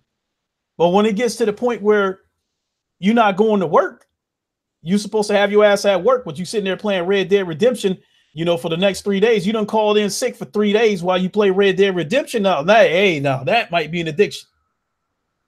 Well, yeah, it could be. You get shut off notices. You getting shut off notices or overdue, or past payment, notices from your credit cards and stuff like that. Now you might have an addiction. Oh no, my guy. I've taken days off to play video games, bro. Did you call in sick or did you take vacation days? Nah, bro. I just took L, bro. Like I just got these hours on my record, bro. Hey, if you already had the hours already, because there's jobs where you could just like your boss wants you to take some days off because you might have some sick leave hours or something, vacation hours or something like that. I know. Oh no, we get all of that. We get all of that. You're good. But that's not what I used in order to take off. That's you should. You should. They'll be questioning you pretty soon. But like me, I used to every year when MLB The Show released, I used to take that day off. I haven't done it any, but if a game comes out bad enough and I want it bad enough, I will take a vacation day in order to play that game. The last time I felt that way was when Firewall released. I did not take the day off, but I paid for it the next day. I think I was up. Sick played with me. We was up playing till like 3 a.m. Eastern time, and then I had to turn around and be at work. I think at 6. Hey, I kept telling. I was like, "Hey, bro, let's just play one more game, bro. Just one more game, dog. No, we got this, bro. We got this, dog." This man was like, I can't blame him though because I was having so much fun that it didn't take that much of a push for me to say, "Okay, one more." He was like, all right, this is gonna be my last game. This right here is my last game, and then the game after that. All right, I'm for real this time, man. This is the last one. Right after that, okay, we're gonna play one more time. We just go. Oh my goodness. Oh, and then we did another stream together. Sick and I, we played together and we streamed it from both of our channels. And I think that stream lasted about 3 or 4 hours. We played that game for about 3-4 hours. Nah, you get lost in that game. So I mean, to me, that's passion, not addiction. Okay. Nah, it's definitely an addiction. Really? Hey, I'm not gonna sugarcoat it. Okay. Okay. All right. Y'all think I'm bullshitting? Hey, tell them how long I could sit down and play a damn game. And to me, Yeah. which No, we no, know, no, no, no, no, no, no, no, no, no, no. You gotta talk into the mic because I already got to call Comcast. and to me, it's we already know it's nothing for sick to stream a game for 10 hours. Yeah. Longer than I that. still call that a true gamer rather than an addict. Shit, that's a problem, dog. You did it on your off day, though. Yeah. To me, whatever you do on your off day, it didn't interfere with your bills. You know, Wait, whoa. No, hold on. Arian, never, dog. Never. I will never put my credit card in to buy fucking in-game currency, bruh. Never. I will never buy fucking skins for guns or little gay ass costumes for characters. I'm not gonna do that. Never. I'm good. If I can't get it by playing the game, fuck it. It don't matter. I got too many games. I got too many games to be sitting here spending money in this game. I For see the his most part, list. I agree. Now, the couple of times that I bent and gave in and bought microtransactions was on the Last of Us multiplayer. I did drop that 99 cents for the crossbow. Because I ain't gonna lie, it did give you a little bit of an advantage because if you shoot somebody with that crossbow, if they don't have a first aid kit to stop the bleeding, they will bleed until they eventually drop to their knees, setting them up for the execution. I'm gonna tell you this. This is the reason why I think I'm not really an online multiplayer guy, right? Because I think that online multiplayer shit is what pushes people to buy these microtransactions. I really believe that because single player games, there's no fucking reason to. But most people buy these weapons and shit because they want to be with everybody else who already got this shit. I don't give a fuck about that. The other microtransactions that I gave into was on GT Sport. I bought 2 cars because I was doing a live stream in VR for GT Sport. And a couple of people was like, "Hey, have you tried this car?" And I was like, I could have bought the game with in-game currency. I had enough to buy it with in-game currency, but it would have left me broke. So I went ahead and paid the $3 and bought the car. I bought that Mercedes Le Mans car, and then I think about a week and a half ago, I bought the Mazda Le Mans car for about $3. So because I didn't want to lose all my in-game currency. So there you have it. Those are the couple of times that I broke down. But normally I'm against microtransactions, but those was a couple of times that I caved in. I have no problem with DLC. I don't have a problem with DLC because it's additional content that you're able to play. I ain't talking about DLC for weapons and shit like that. I'm talking about DLC that gives you more game to play. I'm okay with that. I'm not okay with buying cars and weapons and nah, I'm good, fam. If I can't work for it, I don't want it. And I definitely don't, if you know what, and 9 times out of 10, I'll agree with you. It's just those couple of times that I caved in, those were exceptions to the rule, but most of the times I would agree with you. So that that crossbow that I paid for on The Last of Us. If that was something that would have cost $5 or $10, hell no, I wouldn't have bought it. But it was 99 cents. And I know that it's got to start somewhere. Even if it starts small, it can end up, leading to bigger shit. Where okay, this is only $2. Okay, this is only $3. But that was just one of those situations. And then again, like the 2 cars that I bought on GT Sport, I more or less bought them for my streams. I was doing them, I was doing live streams, and people were asking me, "Have you tried this car? Have you tried that car?" So I just went ahead and bought them right then and there on the spot. So, but if it was a situation where I wasn't, looking to have those cars for my stream, I would have went ahead and grinded for them. So, but for the most part, I agree with Sick. 9 times out of 10, I agree with him on the microtransactions. But now pay to win progression, absolutely not. That shit that they tried to run on Star Wars Battlefront 2, hell no. In no way, shape, or form will I participate in some shit like that. You know, and I think as of right now, I think the Call of Duty games, as well as the microtransactions in Gears of War, are some of the most egregious microtransactions I've ever seen in my life. You know, slot machine style, you know, cards that you flip over to see what you got. And, you know, in the hopes of getting something, you don't get what you're looking for, then you drop more money to, you know, take another crack at it. That's slot machine shit. But it's cards, it's not boxes. That's the difference, Lincoln. It's cards, not boxes. It's still slot machine shit. Whether No, it's you're right. You're right. I'm just saying that's how they justify it. They be like, it ain't loot boxes. It's cards, my nigga. Yeah, like that's how they gonna reason it. Dropping money all over the place for it. Oh, talk about the was it mini microtransactions or something like that? Like, I've admitted that I'm part of the problem with the Gears of War thing, because I give in to my son almost every time he asks me for one of those elite packs, because he's looking for a specific character, and those elite packs cost $10 and $20. And hey, Lincoln, let us find out you're using your kid as a scapegoat, Lincoln. Let us find out you're using your kid as a scapegoat. Lincoln be like, yeah, my bad, dog. It's my son, dog, man. You know, I don't be wanting to buy these microtransactions, but he be asking for it. Lincoln go off there. Lincoln be out. Hold on, sick. Hold on, sick.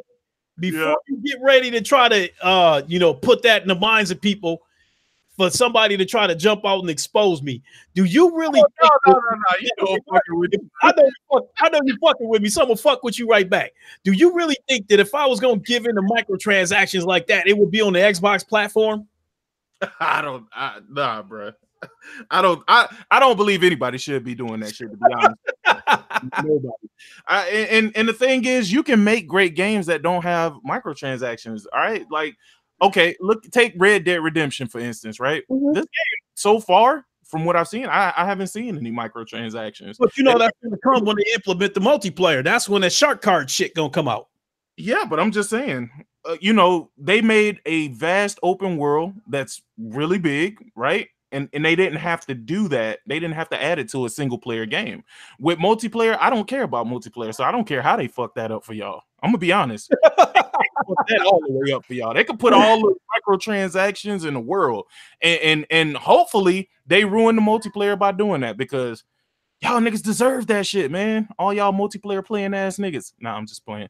I hope y'all enjoy the multiplayer, but I don't care for multiplayer, dog. Like, y'all should know that by now. Like, I like Firewall and shit like that, and I like certain, but I don't like those egregious multiplayer where it's just like, bruh, microtransactions everywhere. I hope Firewall don't do that, dog, because they gonna make me hate that game, bruh. Right now, the microtransactions are cosmetic, just, you know, face paint and camouflages and shit like that for your clothes. So I don't, you know, I'm okay with that, because it's not, even though I won't buy it, I don't have a problem with it, because to me it's not intrusive and it doesn't affect gameplay. Yeah, that's true. I look at it like this, right? Like, I like to hop in multiplayer every now and then. Like, I'm a big single player buff. If you ever catch me online when I'm not hiding myself in offline mode, which y'all can easily get around that if y'all want to figure out if I'm online. All you got to do is, if you just happen to be playing the same game I'm playing, Sony has a weird way of designing their operating system. They do. It's a way to show ourselves offline. But if somebody's playing the same game we're playing, it literally shows playing the game. I'm like, how much sense does this make, dog? And actually, the Xbox used to be like that. You can appear offline, but if somebody's playing the same game you are, they show up as online. I find that funny. It's kind of like, I'm like, how the hell am I getting invites when I'm supposed to be offline? Bro, and I used to wonder how people like knew I was online. I'm like, bro, this shit say I'm offline. It literally says I'm offline. But motherfuckers start sending messages as soon as I get online. I'm like, whoa, wait a minute. Hold the phone. Like, what is this? it feels like you're being snitched on. It's like, dude, I'm gonna be offline. No, but I mean, I really, I really I can't, I don't know how much I can express this, right? I really like single player experiences. I really like getting engulfed into a world, man, and just having like just it, because I've always been big into reading books, dog. Like I know y'all don't get that from the way, I be on here acting an ass, just acting a goddamn fool. But I love reading books, man. Like I love just having a story that has great lore. I remember this reading this book, man. Look, you read a lot of books, Vieira? Not really. I would have took you for somebody who read a lot of books. Anyway. Oh So my god. I read this book a long time ago, man, and I never forget this book. I think it was called The Inside Out Boy. And it was about this boy that used to go between the dimensions. Like he used to literally uh go from one dimension to the next dimension, and he started doing it so much to the point where he ended up turning himself inside fucking out. Like Oh. I mean that book I thought was fucking amazing, man. I used to read all of the Goosebumps books. I used to read all of the R.L. Stein books, period. You know what I'm saying?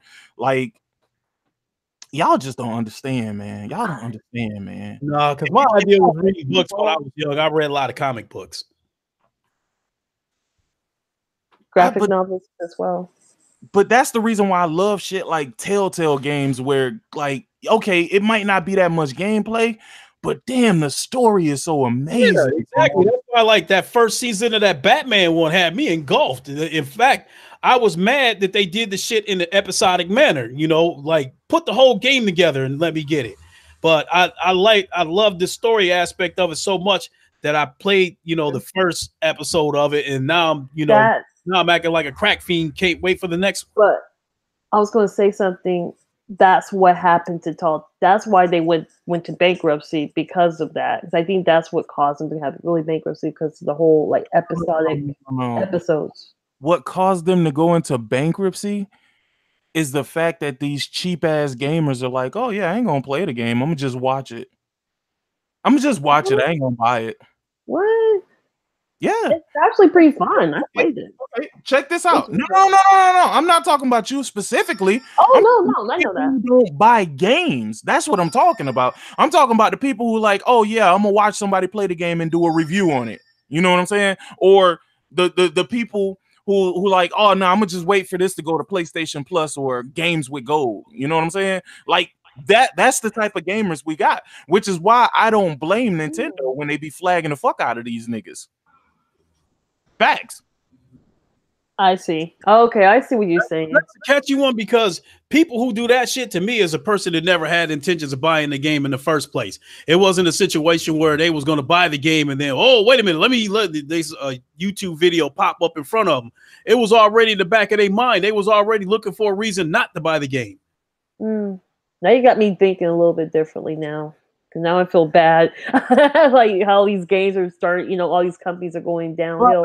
I get where Sick is coming from, because I have gone out of my way to stay away from that shit. Now, like the only time I would do something like that is it, like I just described, if it's a game that I was never interested in the first place. So what happened is I might watch a video of the game, and if I watch a video of somebody else's walkthrough. If the story engulfs me within 5 minutes, I'll stop watching the video right then and there and then go buy the game. Well, my thing is, and I think a lot of people never understood why I did this. Like, I'll tell y'all that I won't stream a game that is heavily story based. Or if I stream this game, I'm only streaming a few hours, and you won't see me streaming the rest. That's out of sheer respect for the developers who develop these games. You know what I'm saying? Like, I'm not up here and spoil the entire game for somebody who too lazy to go out and actually buy the game, because these same people gonna go back and talk about the game. You know what I'm saying? They gonna have podcasts hours and hours about games that they never fucking played. I agree. And then in my case, I've only as far as story-based games goes, I think the only two games that I streamed God of War probably for about a half hour, and I streamed Red Dead for about 50 minutes. And the only reason why I did Red Dead was just to give on the fly impressions of, you know, the HDR, you know, the color, gameplay and shit like that. But the fact of the matter is, I lost an hour of the story because I streamed it because I was responding to comments and shit like that.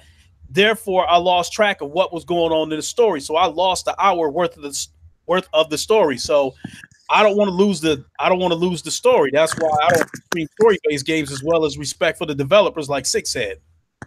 No, and that's just what. And the thing is, I don't expect everybody to be like me. Again, if you find value in that, if you like, nigga, fuck you, I don't give a fuck about what you talking about, nigga. I'm gonna watch whatever the fuck I watch. Then you absolutely right, dog. You can do that, but when you see gaming going to shit, don't be sitting up here like you don't understand why. We all understand why. We know why this shit is the way it is. You know what I'm saying? And honestly, that's why I feel like they should just stop giving away these games on Games with Gold and PS Plus anyway.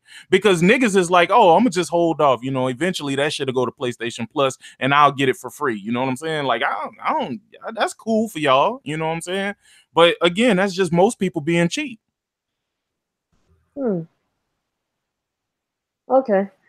I see your side. I understand what you're talking about. I definitely get where he's coming from. Me, you know, the only time I go down that route is if it's a game that I was not interested in. If it was a game that I know for a fact that I was not going to buy, if it turns up at the flash sale for, you know, 10, 15, 20 bucks, then I might go ahead and buy it. But if it's a game that I was not interested in the first place, then no, I'm not about to drop 60 bucks on it just to do it. Yeah. No, and that makes perfect sense, right? Like, but at the same time, look at Nintendo, right? Look at how their games sell, right? Why do you think that is?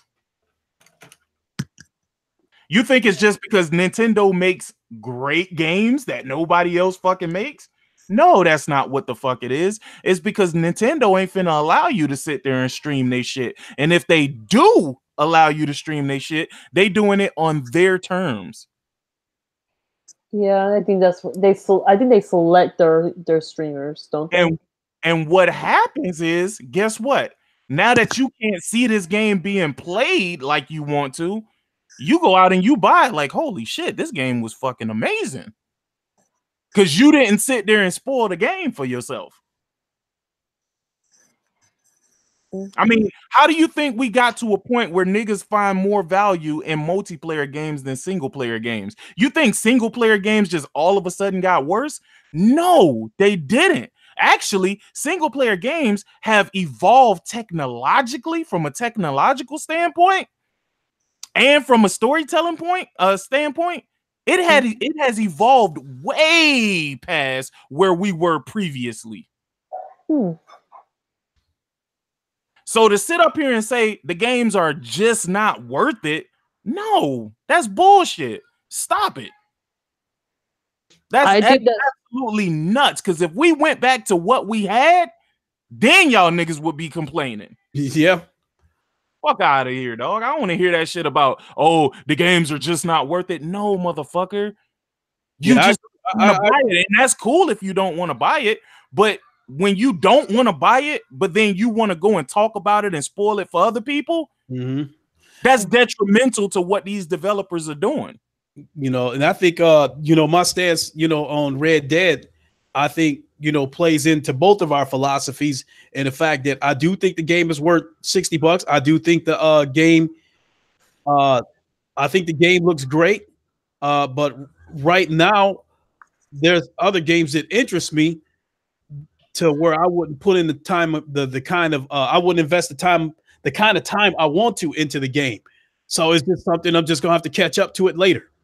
Well, tell me this, Lincoln, and I know y'all probably hear me. I probably sound like I'm far away or some shit. It's all good because I'm getting ready to go to work. But explain this shit to me, right? So we all want better, bigger, and better experiences, right? Is that not something that all gamers want? Is that not something all gamers talk about? Oh man, I want this big blockbuster, super duper, de-duper experience. You know what I'm saying? And even if they lie and say, nah, that's not what I want, I just want I could unequivocally say, hell yes, because that's one of the reasons why I'm ready for Sony to hurry up and get this damn PlayStation out here so I can get the bigger and better experiences that they're promising for the PlayStation 2, for the VR2. So yes, I definitely want a bigger and better experience. Perfect. So then do you agree if we turn around and not support these games, we're going against what we really want? Does that sound about right? Yeah. You can't say you want all of this great shit, you want all of this technology. It's sort of kinda how niggas is talking about. Because look. I honestly believe most of these niggas care about this 4K narrative and shit. Even on the PlayStation side, I believe these niggas care about this narrative, right? Mm-hmm. But here's where the shit get funny, right? You keep talking about, oh man, well, you know, we just gotta be honest, man. The Xbox got the best version of this game. But then y'all the same niggas who like, oh well, nah, I ain't trying to spend no more than $400 on a console. What the fuck do you want, nigga? What is it that you want? And I mean, y'all gotta hear me here. You gotta meet people halfway, dog. You can't say I want all of this technology, but I want it at a bargain bin price. Oh, I definitely agree with that. I've even said that in my podcast before when you was talking about how you said you'd rather the PS5 be $500 because you know that Sony didn't take any shortcuts and make any compromises with the console. And I thought about that for a minute. I was like, you know what? I agree with that because, you know, because I said that myself. If both the PS5 and the PSVR, if they both cost $500 each, so be it. I'm gonna drop that $1,000. Now here's the thing. I'm perfectly fine with the checkerboard rendering. I'm perfectly fine with something that's not a native resolution. I'm perfectly fine with that, right? But clearly, most of these niggas ain't. You know what I'm saying? Like, you know this checkerboard native 4K, all that goddamn shit. How many of you motherfuckers got digital foundry type equipment that they can look with the naked eye and say, oh, that's checkerboard, oh, that's, you know, native 4K. That's ridiculous to me. I mean, if you can't see the difference with the naked eye, if digital foundry ain't there to tell you half this shit, how many of these people gonna be able to tell the difference with the naked eye? Yo. That's why I was saying last time, I didn't understand why people use digital foundries, just to help them figure out what game they should play. Some of these people haven't, like Six said, some of these people haven't even played these fucking games, but they jumping up having these podcasts talking about, well, this is checkerboard, this game is better because it's native 4K. Blah, get out of here with that shit. Now, you can make a debate about a game that runs smoothly in the game that's, got frame drops and shit like that. If it's supposed to run at 30 frames per second and it's dropping all the way down to 15, that's going to be a terrible experience, along with screen tearing. Yeah, you can debate that shit, but, resolution and, shit like that. If you can't tell the difference with the naked eye, shut up with that shit. Yeah. Right. And my thing is, though, right? Like, I'm okay. Like I said, we're having the checkerboard rendering and shit like that. I have no problem with that. But when I listen to some of these conversations, right, and I listen to these people feeling some type of way about like native 4K versus checkerboard and 4K, right? You feel some type of way. And if you feel some type of way to the point where you're like, oh damn, man, I might have to go pick up this Xbox One X, right? So you're basically saying this is what you want, but then again, when it comes to Sony's console, you want to pay some bargain bin price for it. But you the same nigga who running out here to go buy this Xbox One X. Now, I'm gonna need y'all to pay close attention. Don't just listen to what I'm saying. Listen to these podcasts. Listen to these people talk. Listen to these people speak. The same people who tell you that they don't care about this shit, that's all they talking about. That's all they talking about. So clearly you feeling some type of way about it. But then again, the crazy part of that shit is a lot of this checkerboard shit that they speak negatively of, they want it to come to their platform. They want the Spider-Mans and God of Wars and shit like that, and want Sony to share those games with them. And all of those games are checkerboarded. Am I not mistaken? They're implementing checkerboarded in some sort of way on Spider-Man, God of War. Exactly. In Detroit, but checkerboard, the games look amazing. They implementing checkerboarding and they look better than anything that's over on the other side. So how can they speak about some checkerboard shit? Well, turn around and say Sony should share those games with everybody. Well, you know what? I'm like, again, I think the whole narrative that's being pushed is absolutely nuts. I mean, because again, it don't make a lot of sense. It doesn't make a lot of sense when you look at it, right? You got places like Digital Foundry that's pushing this narrative. I mean, when you say somebody is playing the best version of this game, in what regards are you saying that they're playing the best version? Because from what I've gathered, these games both run at like 30 frames per second, and that's the performance. That has to do with like different response times and shit like that. Are you telling me that the resolution determines whether the game is better or not? Are we not? Does the game change at that point? Are you no longer playing the same game? Exactly. Facts. That's the question that I have to ask, because again, I keep hearing people say this dumb shit like you're playing the better game or the better version of the game. Okay, so what changed about the game besides the resolution? So speaking of this resolution thing, in this fake HDR shit, in this Red Dead situation where people throwing dollar bills in the air because Red Dead justified the purchase of their piece of plastic. They're supposedly working on the PlayStation side of this to try to patch it up. Well, that's a given, because the job that they did was a bang up job. Like, that shit was that, like, as I started playing it. Okay, so do you suspect foul play? No. They would get in serious trouble if they did. Listen. I do not think that Rockstar tried to sabotage Sony's launch of this game or whatever the case may be, man.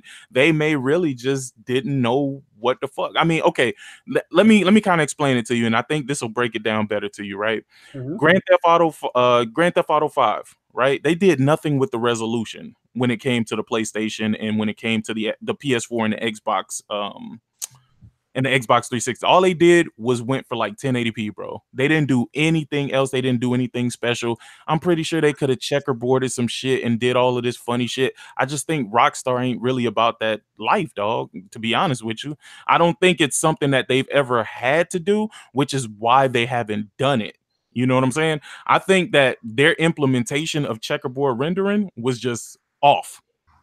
I think it was just off. Like, honestly, they needed the ICE team to be there to fucking help them with whatever the fuck they was doing, because, the ICE team is Sony's team that helped with the engineering of these games. You know what I'm saying? And they also support like third-party developers and shit that's not really familiar with the system. Mm-hmm. That should have definitely been more of something that Sony, had a hands-on with. But honestly, I kind of feel like Sony was like, they just don't care, dog. They already know this shit finna sell buku. Like, Sony has already made back the money, from the marketing deal that they had. You know what I'm saying? Plus, you know what I'm saying? So, like, y'all got to really look at this shit for what it is, man. And honestly, if the game looks like trash on the PlayStation, Sony can come back out with their games and be like, "Whoa, look at this. Our shit look better than yours." That's exactly what's going to happen when. No. But that's why I say you looking a little too deep when you say, "Damn, do you think Microsoft sabotaged this?" No, I think Sony just doesn't give a fuck, because it makes their games look better in comparison. When you look at God of War, Horizon Zero Dawn, Spider-Man, when you look at all of these games in comparison to Red Dead, they shit on Red Dead visually. Mm-hmm. That's without a doubt. That ain't even no competition. But to say that Microsoft sabotage, nah, man. And honestly, I'm gonna tell you another secret, man, or just not even a secret, but something that I just feel, right? I feel like Sony and like Microsoft, I feel like these companies are like best friends behind the scenes. So Like, I know this sounds funny because you think to yourself, you're like, nah, but competition, right? I literally think Sony is putting Microsoft on their back, dog, and trying to help them, dog.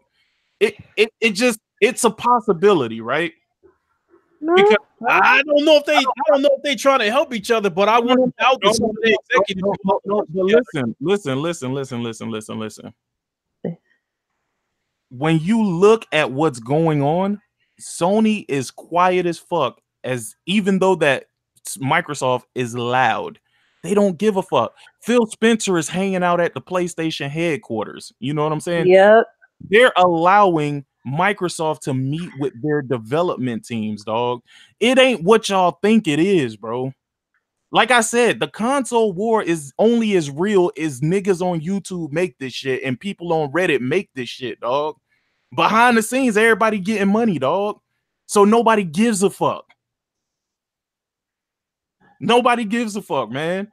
And when you look at what's happening, Sony allowed Microsoft to get all these marketing deals. They didn't just swoop in and fucking scoop these deals up under Sony, dog. Like, are you serious, my nigga?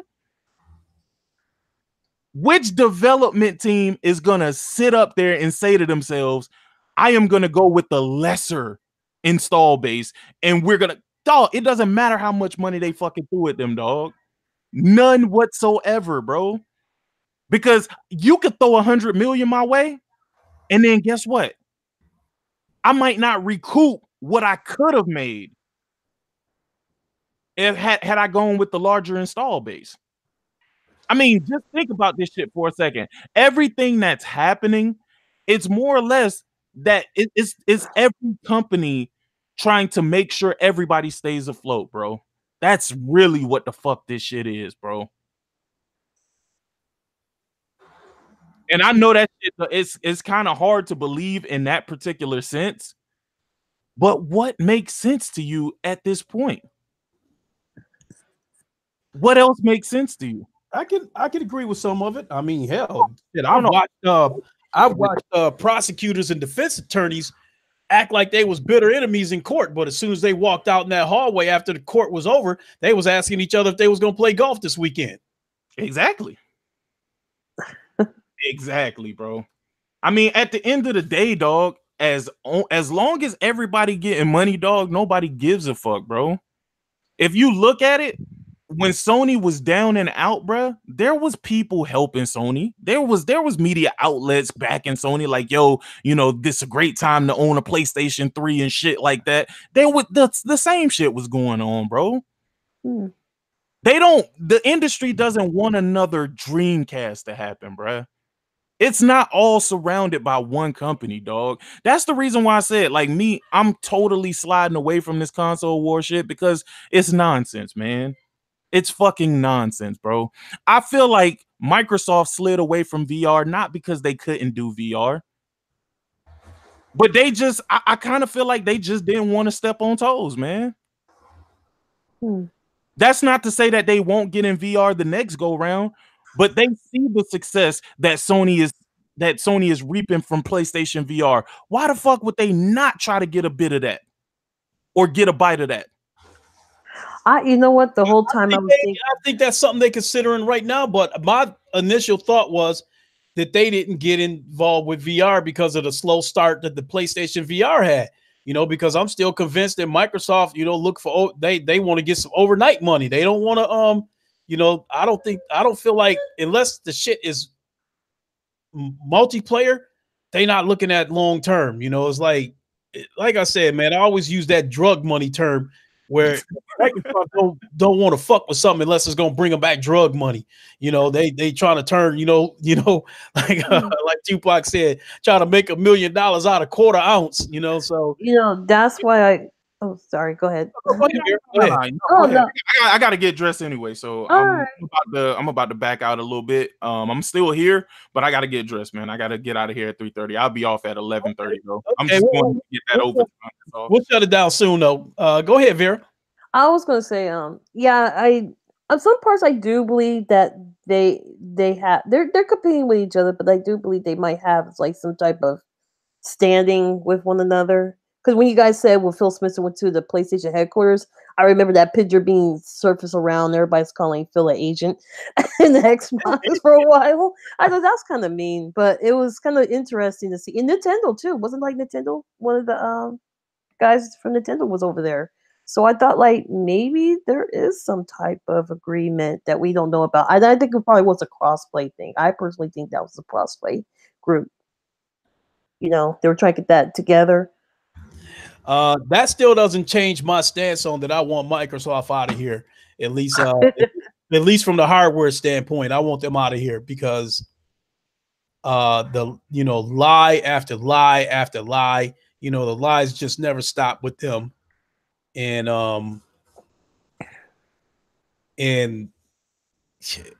that's just it. They just lie way too much and mislead people way too much. And then once they get caught in a lie, you don't hear from them no more until it's time for them to sell something. I think that's also a big issue, but I like what Mighty Spartan Mighty Spartan God. He said no, Sony of America and Microsoft were always cool. It's the Japanese sector. Oh. I could agree with that, but at the same time, here in America, every time Sony kicked their ass, here come the Jap crap shit coming out. Yeah, that's what it was. That was the fanboys, so saying that. Mm-hmm. But I think that goes all the way back to the first Xbox when I heard that Bill Gates, when he first introduced the Xbox and came on the Oprah show and gave everybody in the crowd an Xbox. That's what I was told. I didn't see it for myself, but I was told that he said that it's time that an American product dominated the American market. That, to me, that was an indirect way of saying it. We got to knock these foreigners out of the way. Well, that's why I said last time. I think it was Ryan's podcast, and I heard someone try to compare. Like I was saying that it's funny because I do remember someone trying to say, "Well, Xbox is an American company. It's for American standards. It's better than the Japanese box. That's for them because their controllers are small for their hands, and we got big." I'm like, this was like, what the hell? I was start hearing that stuff. I was like, I do not care. I do not care who is leading the market. Exactly. I care about who's giving me bang for my buck. And that's why Sony is my preferred platform right now. I believe they're giving me more for my money than Microsoft is. Mm-hmm. Exactly. Now, if next generation, myself, as of right now, I still want Microsoft out of the hardware business. Now, if miraculously they start pumping out compelling exclusive after exclusive after exclusive, then I may revisit my stance on Microsoft. But as of right now, the PS5 is a done deal for me. And I feel like, we, based on what Microsoft has done this generation, if they're going to continue to go that route next generation, I feel like we may not be that worse off if they're gone. Mm-hmm. Okay. I just with the subscription shit, because they made it clear that the subscriptions, even Phil Spencer said it himself, that the console's not that important. With that being said, and I'm starting to slowly veer off the tracks. But with that being said, a man who says that the console is not that important, does that sound like a man that's going to try to invest money into a console to make sure that theirs is the most powerful console again? Not really. I mean, he kept his promise to get rid of some of the exclusives that they were supposed to came out. So, and they never came out. So I guess so. I see that as detrimental, not a promise being delivered. No, to me, a promise is when you promise to deliver something. Hey, we're going to cut this game. That's not nothing to be proud of. Yeah, that's what exclusives. They say that is as if gamers is looking forward to seeing a game get cut. Yeah. That's ridiculous for him to say something like that. Atari almost killed gaming. What did Atari do that almost killed it? I do not know. I Fail know Shroud. one time I saw it, an interview. They were it was in a bar, like a bar restaurant, with the person that started Atari, and they were talking about online gaming before there was such a thing as an internet. They were looking to try to implement a network for online gaming on the Atari system. But the world wasn't ready for it, so they scrapped the idea. Oh, and that's when they got involved with there was that other company that actually had more of like a computer with that press bullet point and click game they had. It was like a dungeon game. It was like point and click. And that one actually had multiplayer. I think it did. I'm not sure because, like, as far as my gaming through the years, It I was like probably lost track of gaming after ColecoVision. I think after ColecoVision, that's when I got away from gaming okay. because I was heading into my late teens. It was like Oh, that's when I'm chasing after women and shit like that. So this went on for about 10 years. And then by the time I got back into gaming, the Nintendo with Duck Hunt and shit like that was the dominant system, but it was starting to fade out, So by the time I got back into gaming the way I am now, the Sega Genesis was the console that everybody was, trying to get their hands on. yeah. So there was a 10-year gap, when I was out of gaming.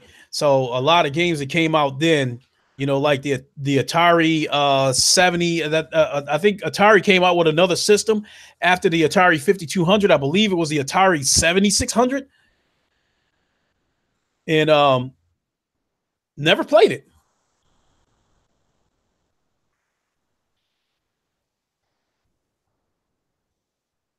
And Patient Fire says Atari was releasing a lot of shitty games, and that's how they almost killed gaming in the 80s.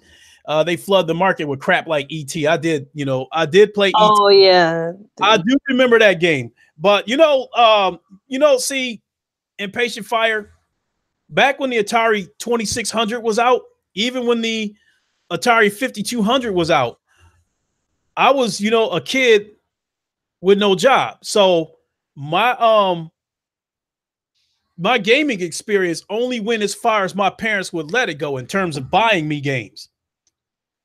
And my parents was the type of person was, as far as gaming and shit like that, they really didn't buy us shit throughout the year, but they would buy us a ton of shit at Christmas. I also have a question for you. How much did games cost back in like the system? How much that cost compared to us now? Like the Atari 2600, I have no idea how much the console cost because when the Atari 2600 came out, I think I was about 12, 13 years old. But I think games were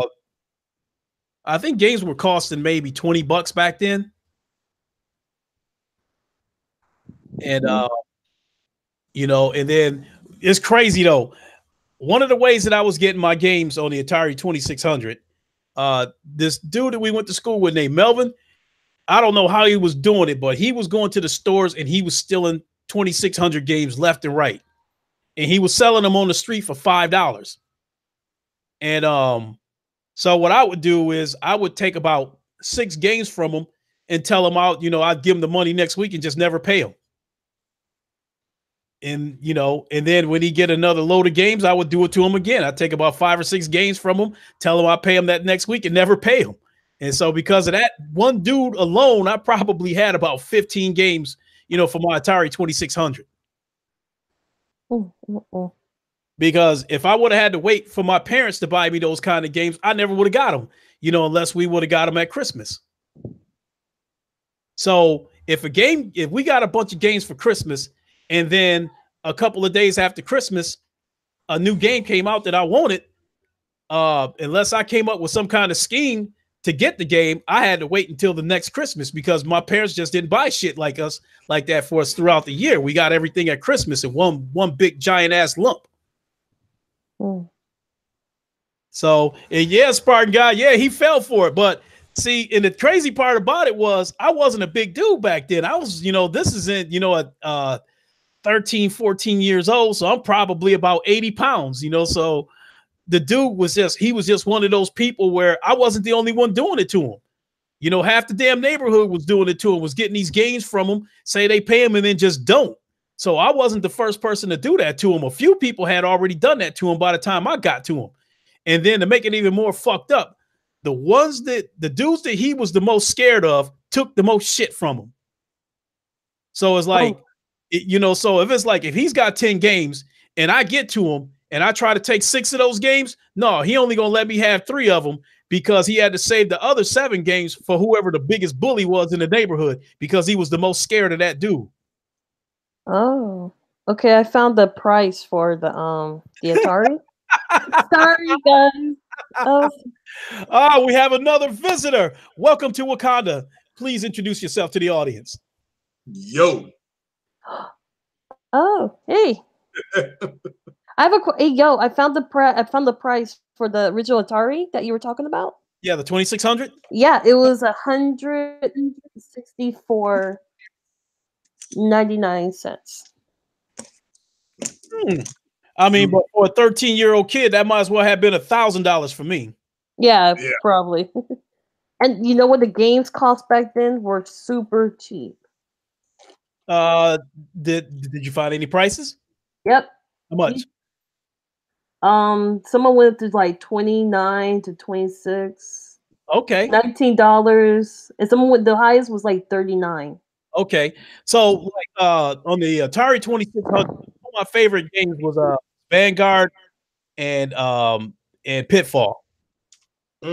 That's what Activision was a household name because Pitfall will be always one of Activision's most famous game because that's how Activision basically got on the scene with Pitfall.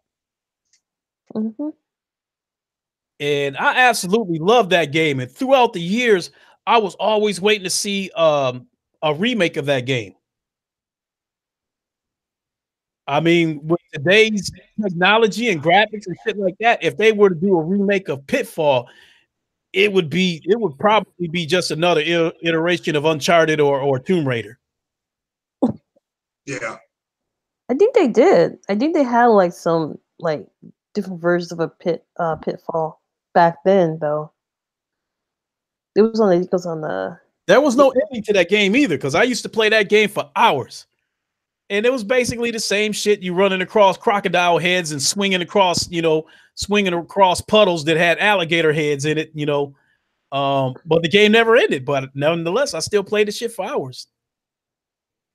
And that's what also a lot of games back then were on most of those games back then were very generated. So they were very endless. So you might go to one level that was different, then you go to another level that was similar, depending. But the only thing that got hard was the enemies. The enemies were starting to get harder and harder and harder. But a lot of the games back then on the Atari 2600 were watered down versions of actual games that you've seen in the arcade.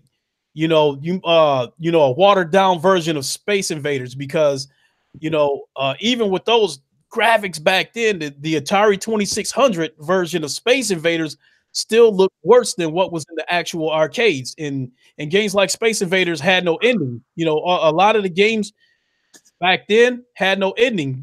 Some of the most popular games like Asteroids, Pac-Man, Pitfall, all those kind of games, they weren't story based. They was arcade shit, where you just, you keep leveling up, but there was no end to it. Basically the game ends when you lose all your lives. The way games were back then, you start out with 3 lives. Most games, will give you a free life once you get to 10,000, once your score hits 10,000. Mm-hmm. So the potential was there to have 4 lives. Once those were gone, that's the end of the game. So at some point the game was going to end. Since it wasn't story based, it was, since it was, level based or screen based, you got past this screen, going to the next one or whatever. So, I mean, back then when Pac-Man was a hot game, my only interest in the game was seeing the acts, the intermission acts in between screens. Yeah. Yeah, but those games had no ending back then. They were never ending, weren't they? Mm-hmm. But no less, they was some of those games I mentioned was like some of my all-time favorite as a kid. And then I probably say the first system that probably had my jaw absolutely dropping, where it came remotely close to what the arcade version looked like, was the ColecoVision. Yeah, I agree. Donkey Kong and Zaxxon was two games that, like, I never owned a ColecoVision, but one of my friends owned the ColecoVision, and like I damn near lived at his house because I was coming over there to play his shit so much. But this dude had every system imaginable. He had the 2600, the 5200, the Odyssey, the Intellivision, the ColecoVision, the Commodore 64. I mean, every gaming device out there, he had it. And then the cream of the crop was his Apple computer. So he basically had an arcade inside his house. That is an arcade. Yeah, the ColecoVision, we never got to that point. That's when they bought. My parents bought that computer. But Lincoln, how come you're having so much trouble getting into Red Dead 2? What are you having trouble getting into? Is it the fake 4K? It's got nothing to do with the resolution or the 4K or something like that. It's just like I feel like some of the acting is poor in that game. Yeah. To me, the acting in that game almost doesn't feel like it's directly connected to the story. I just felt like it gives me the impression that in the recording booth, they just recorded a bunch of snippets and then stitched them together the best they could to try to make it correlate with the story. Now, are you playing this on the PlayStation or on the Xbox X? On the PlayStation, but to put it simply, bad acting is bad acting. It don't matter which console you're playing it on. Well, apparently, I've been told that the acting on the Xbox X is better. Is that right? That's what I got told. It's like somebody just told me. I did a podcast this morning about fake HDR, and there's somebody in the comment section arguing about what fake HDR really is. I'm like, if it don't hit 1,000 nits, it's fake HDR. That's what the Alliance said. The UHD Alliance said this. So, so they're just gonna argue that this justifies buying the X. The acting is going to be better, I'm sure, on the X. The sun is brighter on the X. Everything's going to be better because they I don't want to use the word cheap, but I felt like the acting was not that good. I thought the mechanics of the game felt old. It felt like I was playing Grand Theft Auto from 2010, shit like that. In the gameplay, it didn't feel innovative.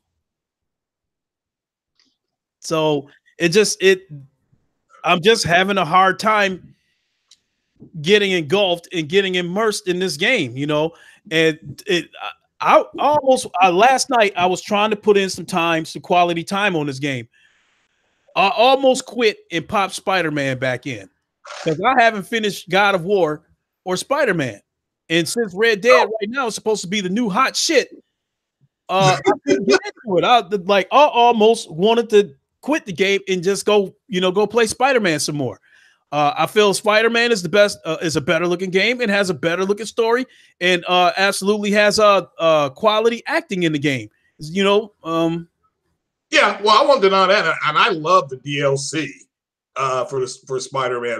That's one of the better DLCs I've played since. I thought it was better than that first Witcher DLC.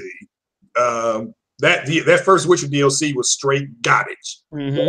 And this DLC's got Black Cat, and there's some things implied. I'm not going to give them away, but like I said, Spider-Man is now my second favorite superhero.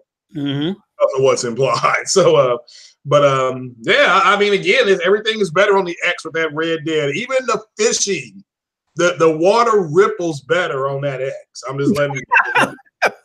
Christopher Hart says, so now the X community is going to claim that the actors had better scripts and plot twists on their versions of the same games.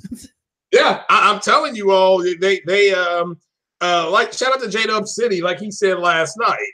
They have been waiting over a year because the Xbox X, happy birthday to the X. It's 1 year old today. It officially came out for everybody, public, today. It's out. And Okay. so happy birthday, 1 year birthday.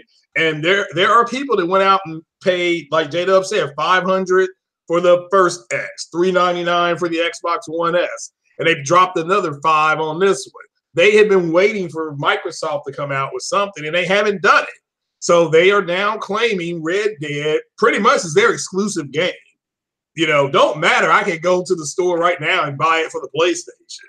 Mm-hmm. That doesn't matter to me. But because the fishing pole on the Xbox X it looks better. It's got a little glint to it, and just it's the way it is. It's better on the X. That's just people got to get over it because what they're going to claim is that, well, when the games are 900p on the Xbox and they were 1080p on the PlayStation, they got mocked.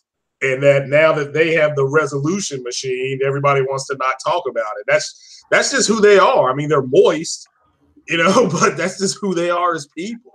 So yeah. So what were you going to say, Vera? I'm sorry that I cut you off. You were going to say when we got into this Red Dead thing, and when I was speaking about the poor acting and stuff, looked like you were going to sound like you were going to chime in on it. What were you going to say? About the acting and stuff? Yeah. I think the acting is just. I think the first game was really good. I'm not gonna lie, the voice in the first game was done very well. But I can't really say much about this one.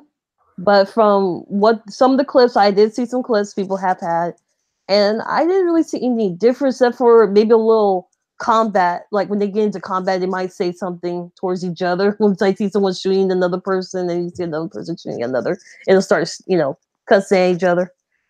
That's about it. What I heard. Mm-hmm. So I would sum it up like this.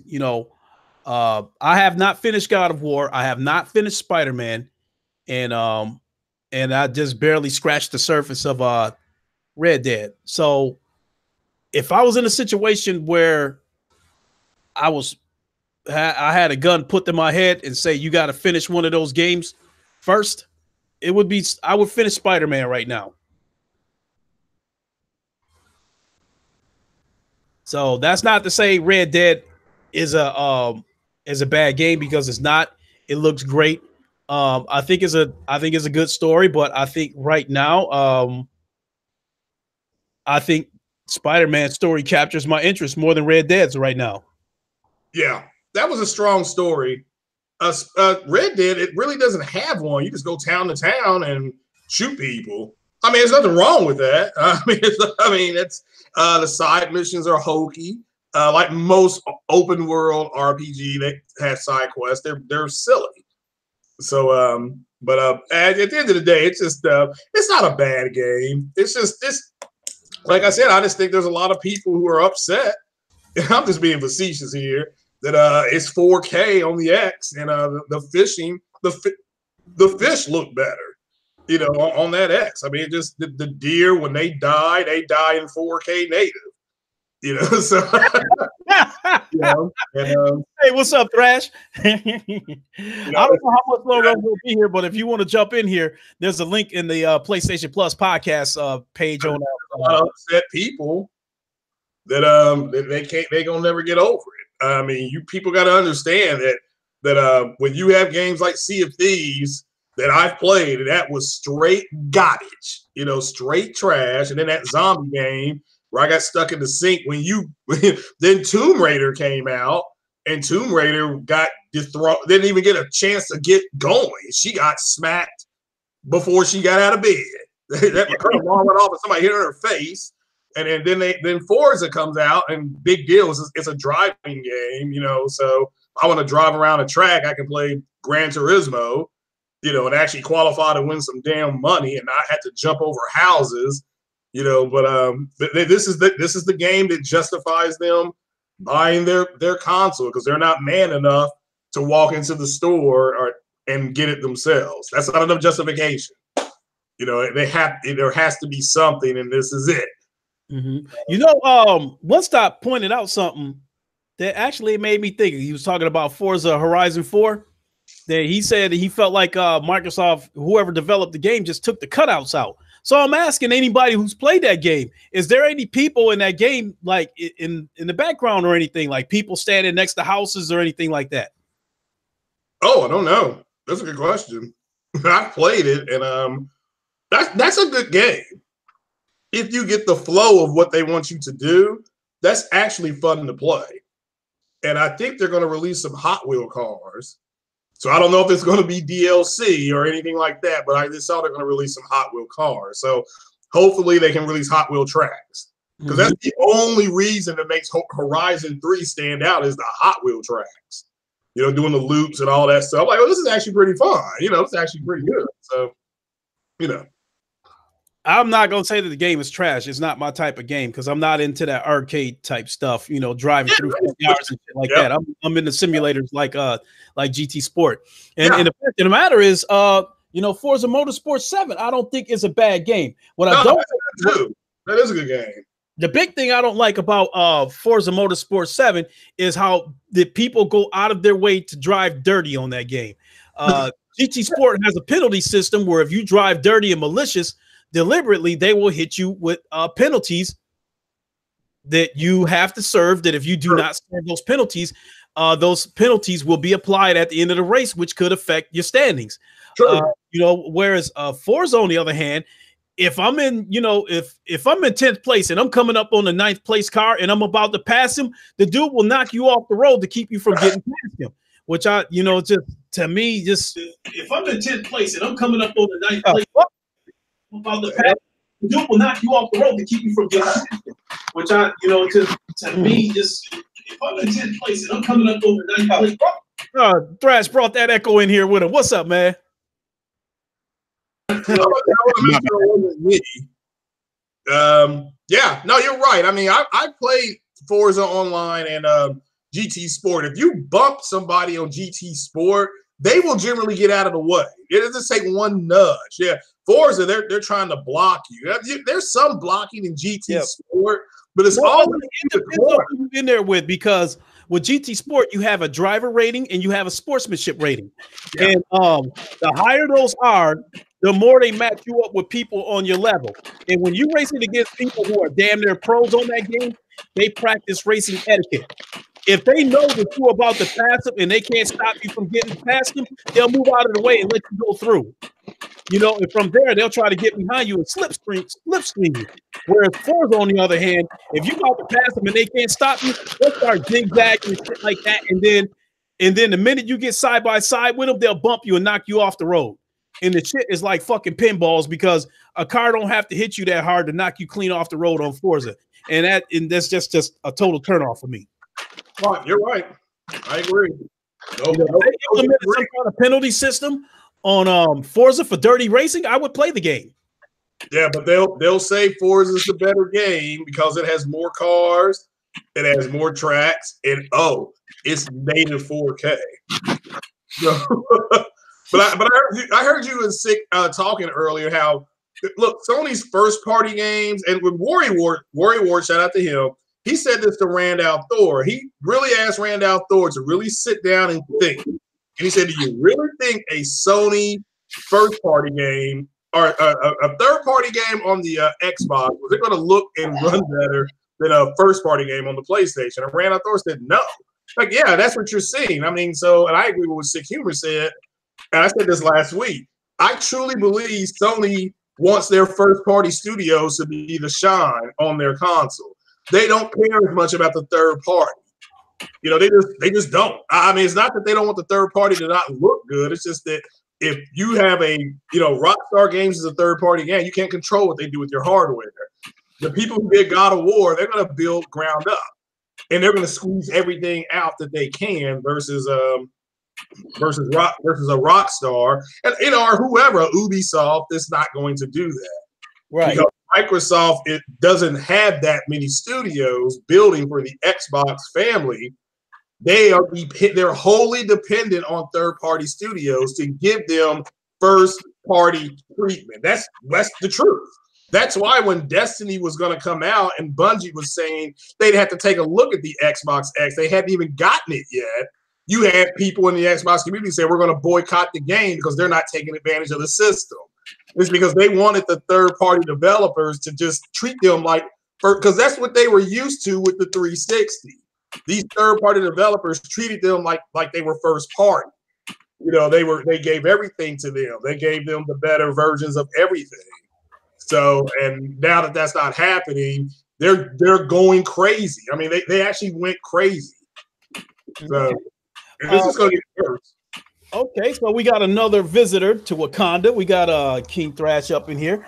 So shout yourself out and then tell us where you stand on Red Dead. What's up, y'all niggas know what it is. It's King Thrash. You know what I'm saying? I just had my coffee for the morning, nigga. It's early in the morning over here in Cali. It's 12 in the afternoon, so I don't even know what outside look like on an off day. You know what I'm saying? Shit, got me fucked. I wake up at 5 o'clock in the morning every day of the week, but I'm waking up at 12 on off days. Crazy. But what's up with y'all niggas? Y'all niggas know what it is, how it is. You know what I'm saying? My breath still stank, but I still look good. You know what I'm saying? So it is what it is. As far as Red Dead, I've been playing it. I played it all night after the podcast. I woke up, started playing it today, just to give it that time that people kept on telling me to give it. Oh, just give it time, bam, bam, bam. And I gave it time. You know what I'm saying? I think I did about 3, 4, 5 hours. You know what I'm saying? Played like 3 missions. Like I said, it's the same shit. Same shit I had from the beginning. It's just you feel like, especially when you hit the camp, it's just too many chores to do. I'll go ride out long ass ways, kill a group of niggas, and then I got the police chasing me. Now they want it. Somehow they know how I look. You know what I'm saying? And then my bounty go up, and I gotta ride around them, and then I gotta ride all the way back up to my shit or whatever. But it's a well put together game. I mean, it's a great third party game. One of the best third party games to come out. It's the closest you're gonna get to an exclusive looking game from a third party company, especially a third party company making a game this big for multiple consoles. That said, it's Red Dead. It's just too much. It's not fun. I like a higher fun level. The shooting and all that shit is fun. It's just that space in between it. It's not. You know what I'm saying? Like I like it. I like it. Everybody should like it. I think people should actually play it. It's there for a certain amount of people. Some people like it. Some people don't. I don't understand the people who get mad at people who don't like that shit. You know what I'm saying? Or who don't like the whole chore shit. That people get mad. I'm like, nigga, they have a reason not to like it. You know what I'm saying? I understand people not liking Spider-Man. If you don't like Spider-Man, okay. Well, I understand then, nigga. I mean, shit. Not everybody's cup of tea it has honey in it. So yeah, it's overrated to me. It's not, and it's not overrated in a bad way. I say people 10 grossly overrated the game. You know what I'm saying? Grossly overrated this game. This game doesn't deserve a 10. A 9 I live with, but a 10, that's just overrated. Grossly overrated. That's how I see let me ask you, Thrash, quick question. Are you playing on the Xbox X or are you playing on that PlayStation? I'm playing on the PlayStation. All right, well, so there you go. See, that's why you don't like it, because like I just told everybody here, when the deer dies on that Xbox, it dies in 4K native. And that's just so much better. When you go fishing in Red Dead, the fishing pole is in 4K. All right. It's just, and so it's that much. When you get on the train, it's in 4K. And that makes, I'm telling you guys, that makes the game better. It's got better acting because it's in 4K. It doesn't matter. It's got fake HDR. It's a better overall experience, is what they're saying. I'm hearing them. It's weird. It's weird as fuck. It's like every game they experienced before this or before the X came out, they had a bad experience with or something. Like they don't simply do we level resolution from an overall gaming experience. It's just crazy. But how quick did they forget about Far Cry 5, which is an open world game with shooting mechanics, driving, and it has real HDR. And it's 4K native on the X. But I mean, man, these dudes, man, I swear to God, somebody needs to hit their mama for not doing what she needed to do with these dudes. I mean, that's all I can say. I'm gonna leave it there. This is retarded. You know, I mean, Red Dead fun. I gave it a solid 7, but I understand. I mean, like Vieira was saying that it has crazy acting, but it's got better acting on the X because it's in 4K. You know, I think, you know, and it sounds like, you know, it would sound like we corporate slaving, but I think some of the games that has some of the best acting in it, that's fluid, that stays connected with the story itself and keeps you, you know, immersed in the story would be like the Uncharted franchises. I think, you know, the acting in Uncharted 4 and Uncharted Lost Legacy, I think the acting in there is great. It is. My girl Nadine does her business. Easy. Yeah. No, I agree with that. You know what I'm saying? I mean, of course, best Uncharted. That's Naughty Dog. Naughty Dog's still on another level as far as development goes. Them niggas on another level. The one thing I noticed, I had compared. I did compare the small shit and the shadow work on just the hair and Uncharted versus Red Dead. It's not. You can't compare it. The way the lighting is, the way it's super realistic. I mean, watching Nadine's naps glisten behind some light and shit, you can see that shit. Or even though anybody's hair, Nathan Drake's, whatever, it realistically light shines through the hair and shines off of it at the same time, realistically. And I don't see that with and that's just one example. But at the same time, this is an open world game. That's why I give Red Dead the respect, because it's open world and it has a high level graphical fidelity in it. It does. But I'm not a PC nigga to give a fuck about what resolution. I don't even know what resolution Uncharted 4 really is. I don't know what resolution God of War is. I don't know what resolution Spider-Man. I don't give a fuck. Just give me a bomb-ass game. That's what these Xbox niggas, they too busy trying to make PlayStation niggas feel bad, I guess, or make PlayStation look bad, that they just focus on shit that PC guys are supposed to focus on. Them fuck click ass niggas are supposed to focus on. You know what I'm saying? Like they buy PC, they buy parts for this shit. You know what I'm saying? This is a console. Console's not supposed to care about this shit. Our shit is, we plug our shit into our TV and it works. Give me some bomb ass games. That's what console shit is about. If you want to worry about how much speed, something frames per second, and all that shit, that's PC shit. You know what I'm saying? The only reason why Digital Foundry is doing all this shit for consoles right now is because they getting fucking more subscriptions and clicks off the shit. Them niggas was mainly PC motherfucker. You can tell this nigga's a PC nigga. If you look at that better, it looked like he looked weird with a controller in his hand. The nigga, you can tell by his risks. And he played with mouse and keyboard. Okay, pressing ass right click and then move the mouse in a circular motion ass nigga. You know what I'm saying? Like, you can tell. It's like, it's all this shit right here is just, the console war is over. And for some reason, Microsoft, Xbox niggas want to keep that shit going. And there's no point for it. Why are they so excited when it's not like they go out and ride real horses? You know, they don't do this. This is like what I'm saying, and I'm just being facetious. This is what they were saying when Spider-Man was coming out. You know, you're only excited because it's only on the PlayStation. You wouldn't be this excited. You know, it's like me saying, well, you all don't watch the Breeders' Cup. The Breeders' Cup is on today. You know, you guys aren't watching it, you know, so you all don't like horses, therefore you're not going to like Red Dead. That's just kind of the way they sound. But no, I don't know how they can make somebody look bad if they are literally still trying to, like Sick Humor said, they're trying to justify buying the console. That's bad. That's bad to me. I mean, you know, that's some beta male bullshit right there. You know what I'm waiting for?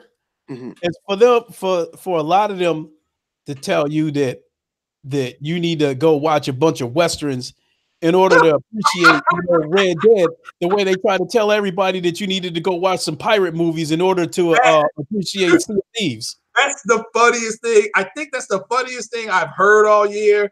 And the funniest tweet is the "You will rule the day" tweet. So that, but yeah, you need to go watch the Discovery Channel and find out what pirates did.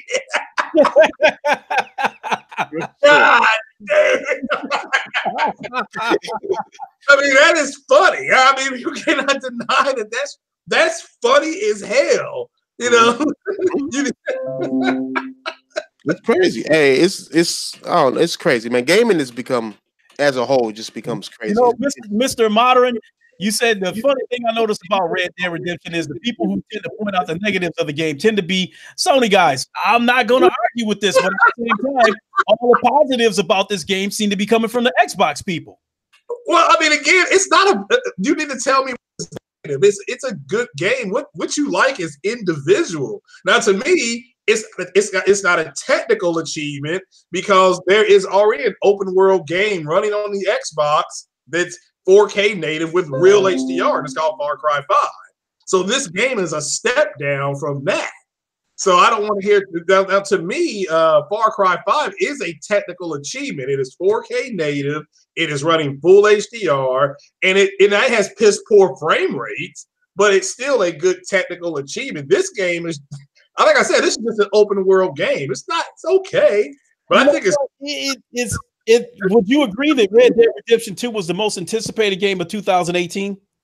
It wasn't for me, but yeah, multiplayer was. So was the Black Ops. I don't know, man. Spider-Man was anticipated. God of War was anticipated. I don't know. I mean, Black Ops. Masses because it's a third-party game. Maybe so because there was more people to look forward to it. I mean, Xbox niggas was fearing God of War and Spider-Man. You know what I'm saying? They were hoping. They were fearing that shit. Hell yeah. So I would probably, well, maybe a better way of putting it from the Xbox, for the Xbox people is maybe if Spider-Man would have been a third-party game, looking as amazing as it does, being the great game that it is, maybe they would have tried to claim a victory there, claiming that the better experience would have been on the X, saying that it would have looked better and ran better. The Spider-Man game really, really, really hurt their feelings. I mean, talking about they were mad. They're still mad. They're still talking about that, saying that Spider-Man, that Insomniac could just get somebody else to publish the game for them, or they could self-publish it. I said, no, they have a 3-game deal with Sony, and Sony's going to publish all 3 games. Now, after that, Marvel can go to have somebody publish. That's fine. That is fine. Marvel can go say, yeah, we don't want Sony to publish anymore.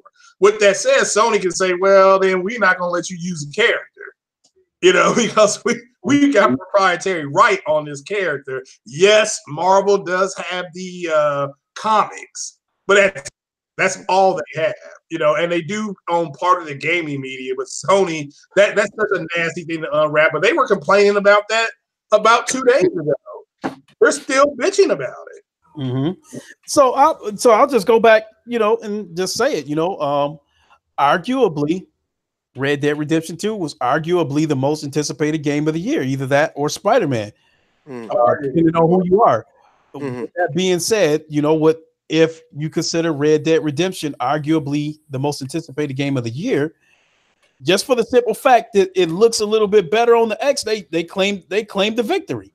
To me, the gameplay mechanics is the same. I'm guessing it's the same on both consoles, but just for the simple fact that it looks better on the X, they claiming that as a victory and acting like it's an exclusive. So, what kidding me?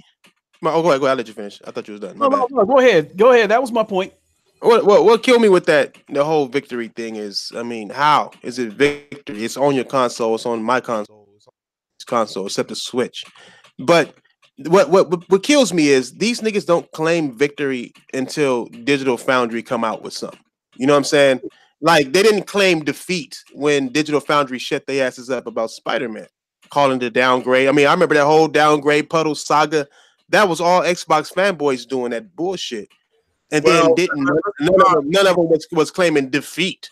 They were just saying, "Oh, okay, well, I would never said that." Kofi did that shit, and so did Erica Cuts for the win, and Hard 8. Now I'll give Hard 8 credit. He took his L. I didn't hear Kofi or Erica Cuts for the win say shit.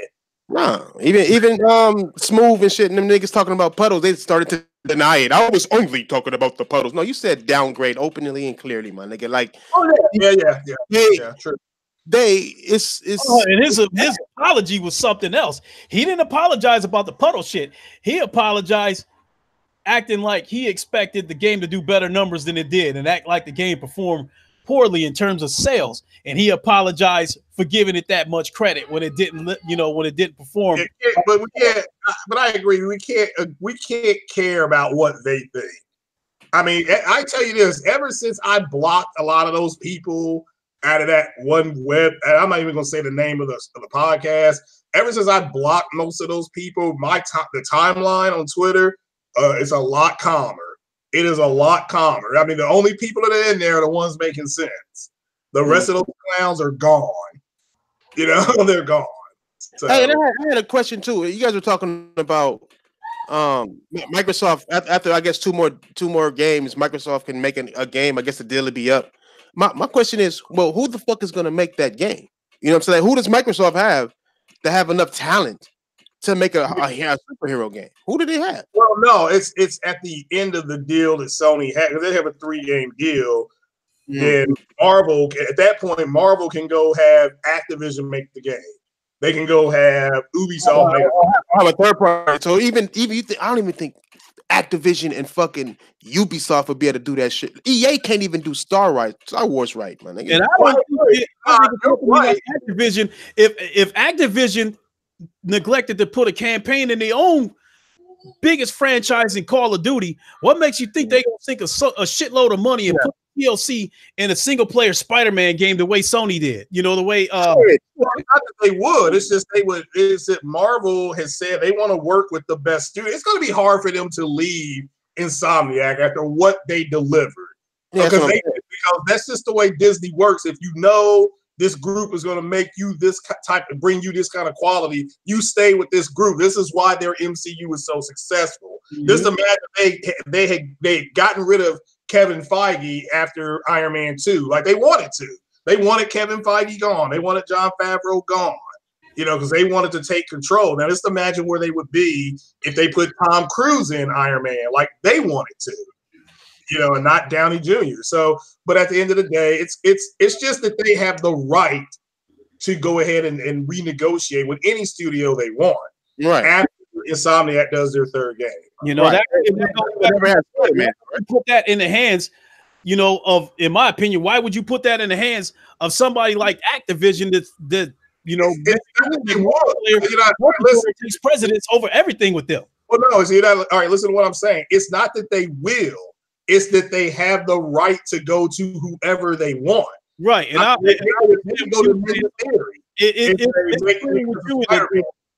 it's agreeing with you from a different way of saying it, because I mean they would be, I think it would be stupid not to have Insomniac do it again once the deal is I up. agree. I don't disagree. And Insomniac still has 2 more games. They, in theory, 2 more games will develop probably over 5 years, because it took them 2 years to do this. So they have some of the same assets in the next version of the game. Plus, it's going to be on the PS5 more than likely, and the PS4 Pro. So they've got another half a decade. As I said, 2023 maybe it's able to go multiply again. And by then, who's to say that Spider-Man is still going to be the top superhero then? Well, he'll always be that, because he's the #1 selling merchandising superhero in the world. So he outsells everybody else combined. That's true. I mean, we've seen a ton of Batman games, but I think somebody can do. I think if somebody can do to a Superman game what Insomniac has done to a Spider-Man game, that would be a huge impact. That would be Warner Brothers. Yeah, see, Warner Brothers has their own studio, and that game would be multi-black. But you're right, Warner Brothers does have that proprietary right. And they could, in theory, go out and get another studio. They don't have to have Warner Brothers make it and market it. They could just go to anybody and say, Naughty Dog, make us a Superman game. And Naughty Dog not going to do it. No, and they would turn. They probably if Naughty Dog did it though, they would put the TLC that's needed to make that game be successful. They would, yeah, they would. I think Naughty Dog shines best when they have their own ideas. I think that's what their strength is. Their strength is they have their own idea. They put a passion. People are always putting passions behind their own ideas.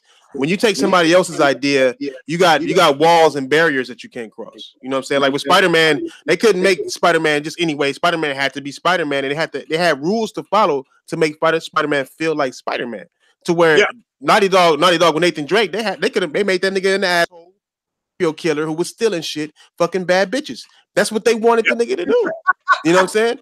And a So lot it's of like- people, yeah, and Insomniac was on the line, and so was Sony, because Sony's the one that vouched for Insomniac, and Sony was the one who said, "Yeah, this studio would do well."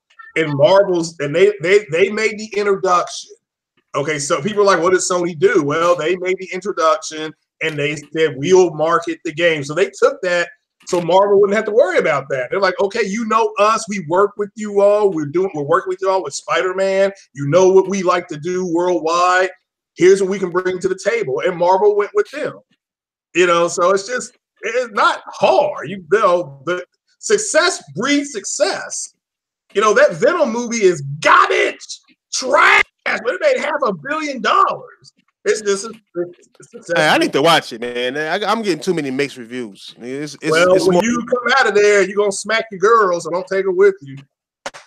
The movie's that bad. That shit is mixed like Alicia Keys, nigga. Like it just got one side liking, one side not. It's mixed. Game comes with video.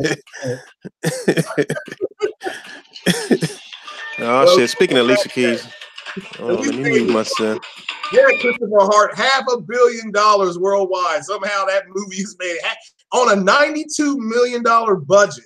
So give Sony credit. That's all cake coming into them. That nobody else getting any of that money. So it just, yeah, so they are swimming in money right now. So Hey, shout out to Sony. yeah, shout out. Like I said, I had to eat crow. I had to eat crow on this one because that movie was trash, but people keep going to see it. I don't know. Hey, I had to go, so I'll talk to you guys later. Okay, thanks for dropping by. How about you shout yourself out before you take off? Oh, this is Viera. Just here just to actually hang out, but tell some really interesting tells. Yeah. That's what I'm known by. All right, bye. Oh, all right, bye-bye. All right, we'll Bye. see you later. Yeah. I was going to ask her, we still on for 1:00 tomorrow? She did mention that earlier in this podcast that that she's still having her podcast tomorrow. I think she said she's having a friend join her, so I think it's going to be 4:00 Eastern time. So I'll definitely be looking for that. Oh, cool. Yeah, I'll definitely be looking at that. Yeah, I'm going to jump off here too. West Virginia is about to play Texas. So I'm going to jump on off here and watch this. We getting hungry around here, so I think I'm going to go ahead and close shop myself and go ahead and grab a bite to eat. Plus, my son's poking at me because he wants me to go pick up some mango juice. So, with that being said, before my guards escort you back to your vehicles, how about y'all go ahead and shout yourself out? Look like Craig already took off, so go ahead and shout yourself out, Thrash. Might have lost him too. He's muted. So I'll go ahead and go ahead and do the protocol and go ahead and shout everybody else out. Sick Humor. I think he's still tied up, with his phone, what have you. Looks like Thrash is. I'm under the impression he's probably talking to his girl. So shout out to them. Thanks for coming by. Craig, thanks for coming by. Same thing with Vieira. Thanks for coming by. I really appreciate it. It was a pretty good podcast. And myself, I have to say I couldn't be more happy with all of you in the chat. Numbers don't mean anything to me, but I still have to point it out that One Stop for Gamers had a podcast going on, and when I popped in there and took a quick look at his podcast, and he had 37 people watching, and this dude got 20 times more subscribers than me. There was 37 watching his, and I think there was 34 here. So, that says a lot about you guys, about, coming to this podcast. I can't thank you guys enough. You guys are what make this channel what it is. You guys are the best chat out there. I really appreciate all of you. Thanks for tuning in. The drill. Thanks, Impatient Fire. Great show. I really appreciate it. Don't call me Danny, Christopher Hart, all of y'all. Thanks for coming by. Okay, Six at work. All right, bro. All right, Sick. Don't work too hard. So I'll go ahead and shout you out, for my guest, Sick Humor, King Thrash, Craig Harris, and Viera Tron. I want to thank all of them for coming through. You know the drill. Hit the like button. Lock the door on your way out. I want to thank everybody for visiting Wakanda. And we're going to get on down the rock. You know, keep your eyes open for me. I'm going to do some kind of... Hey, I'm still here. They got this on the phone. My girl calling. Okay, I'm going to go ahead and wrap it up. So go ahead and shut yourself out to everybody. He said he's still on the phone with his girl. Nah, yeah, King Threats Gaming. Y'all niggas know what it is. I'm over here talking to my clingy ass girlfriend over here tripping and shit. You know how it is, niggas. My bad. But this for coming through, nigga. Shout out to the y'all niggas know my channel. Y'all niggas know the podcast, nigga. Shout out to Lincoln. You know, y'all doing some good shit. You know, gotta hop in here, nigga. We out of here, nigga. Oh, yeah, definitely appreciate it. So yeah, y'all know the drill. Hit that like button, lock the door on the way out when you catch the replay. Thanks for coming to Wakanda. I will holler at y'all later. Y'all have a good weekend. Make sure y'all play some games this weekend.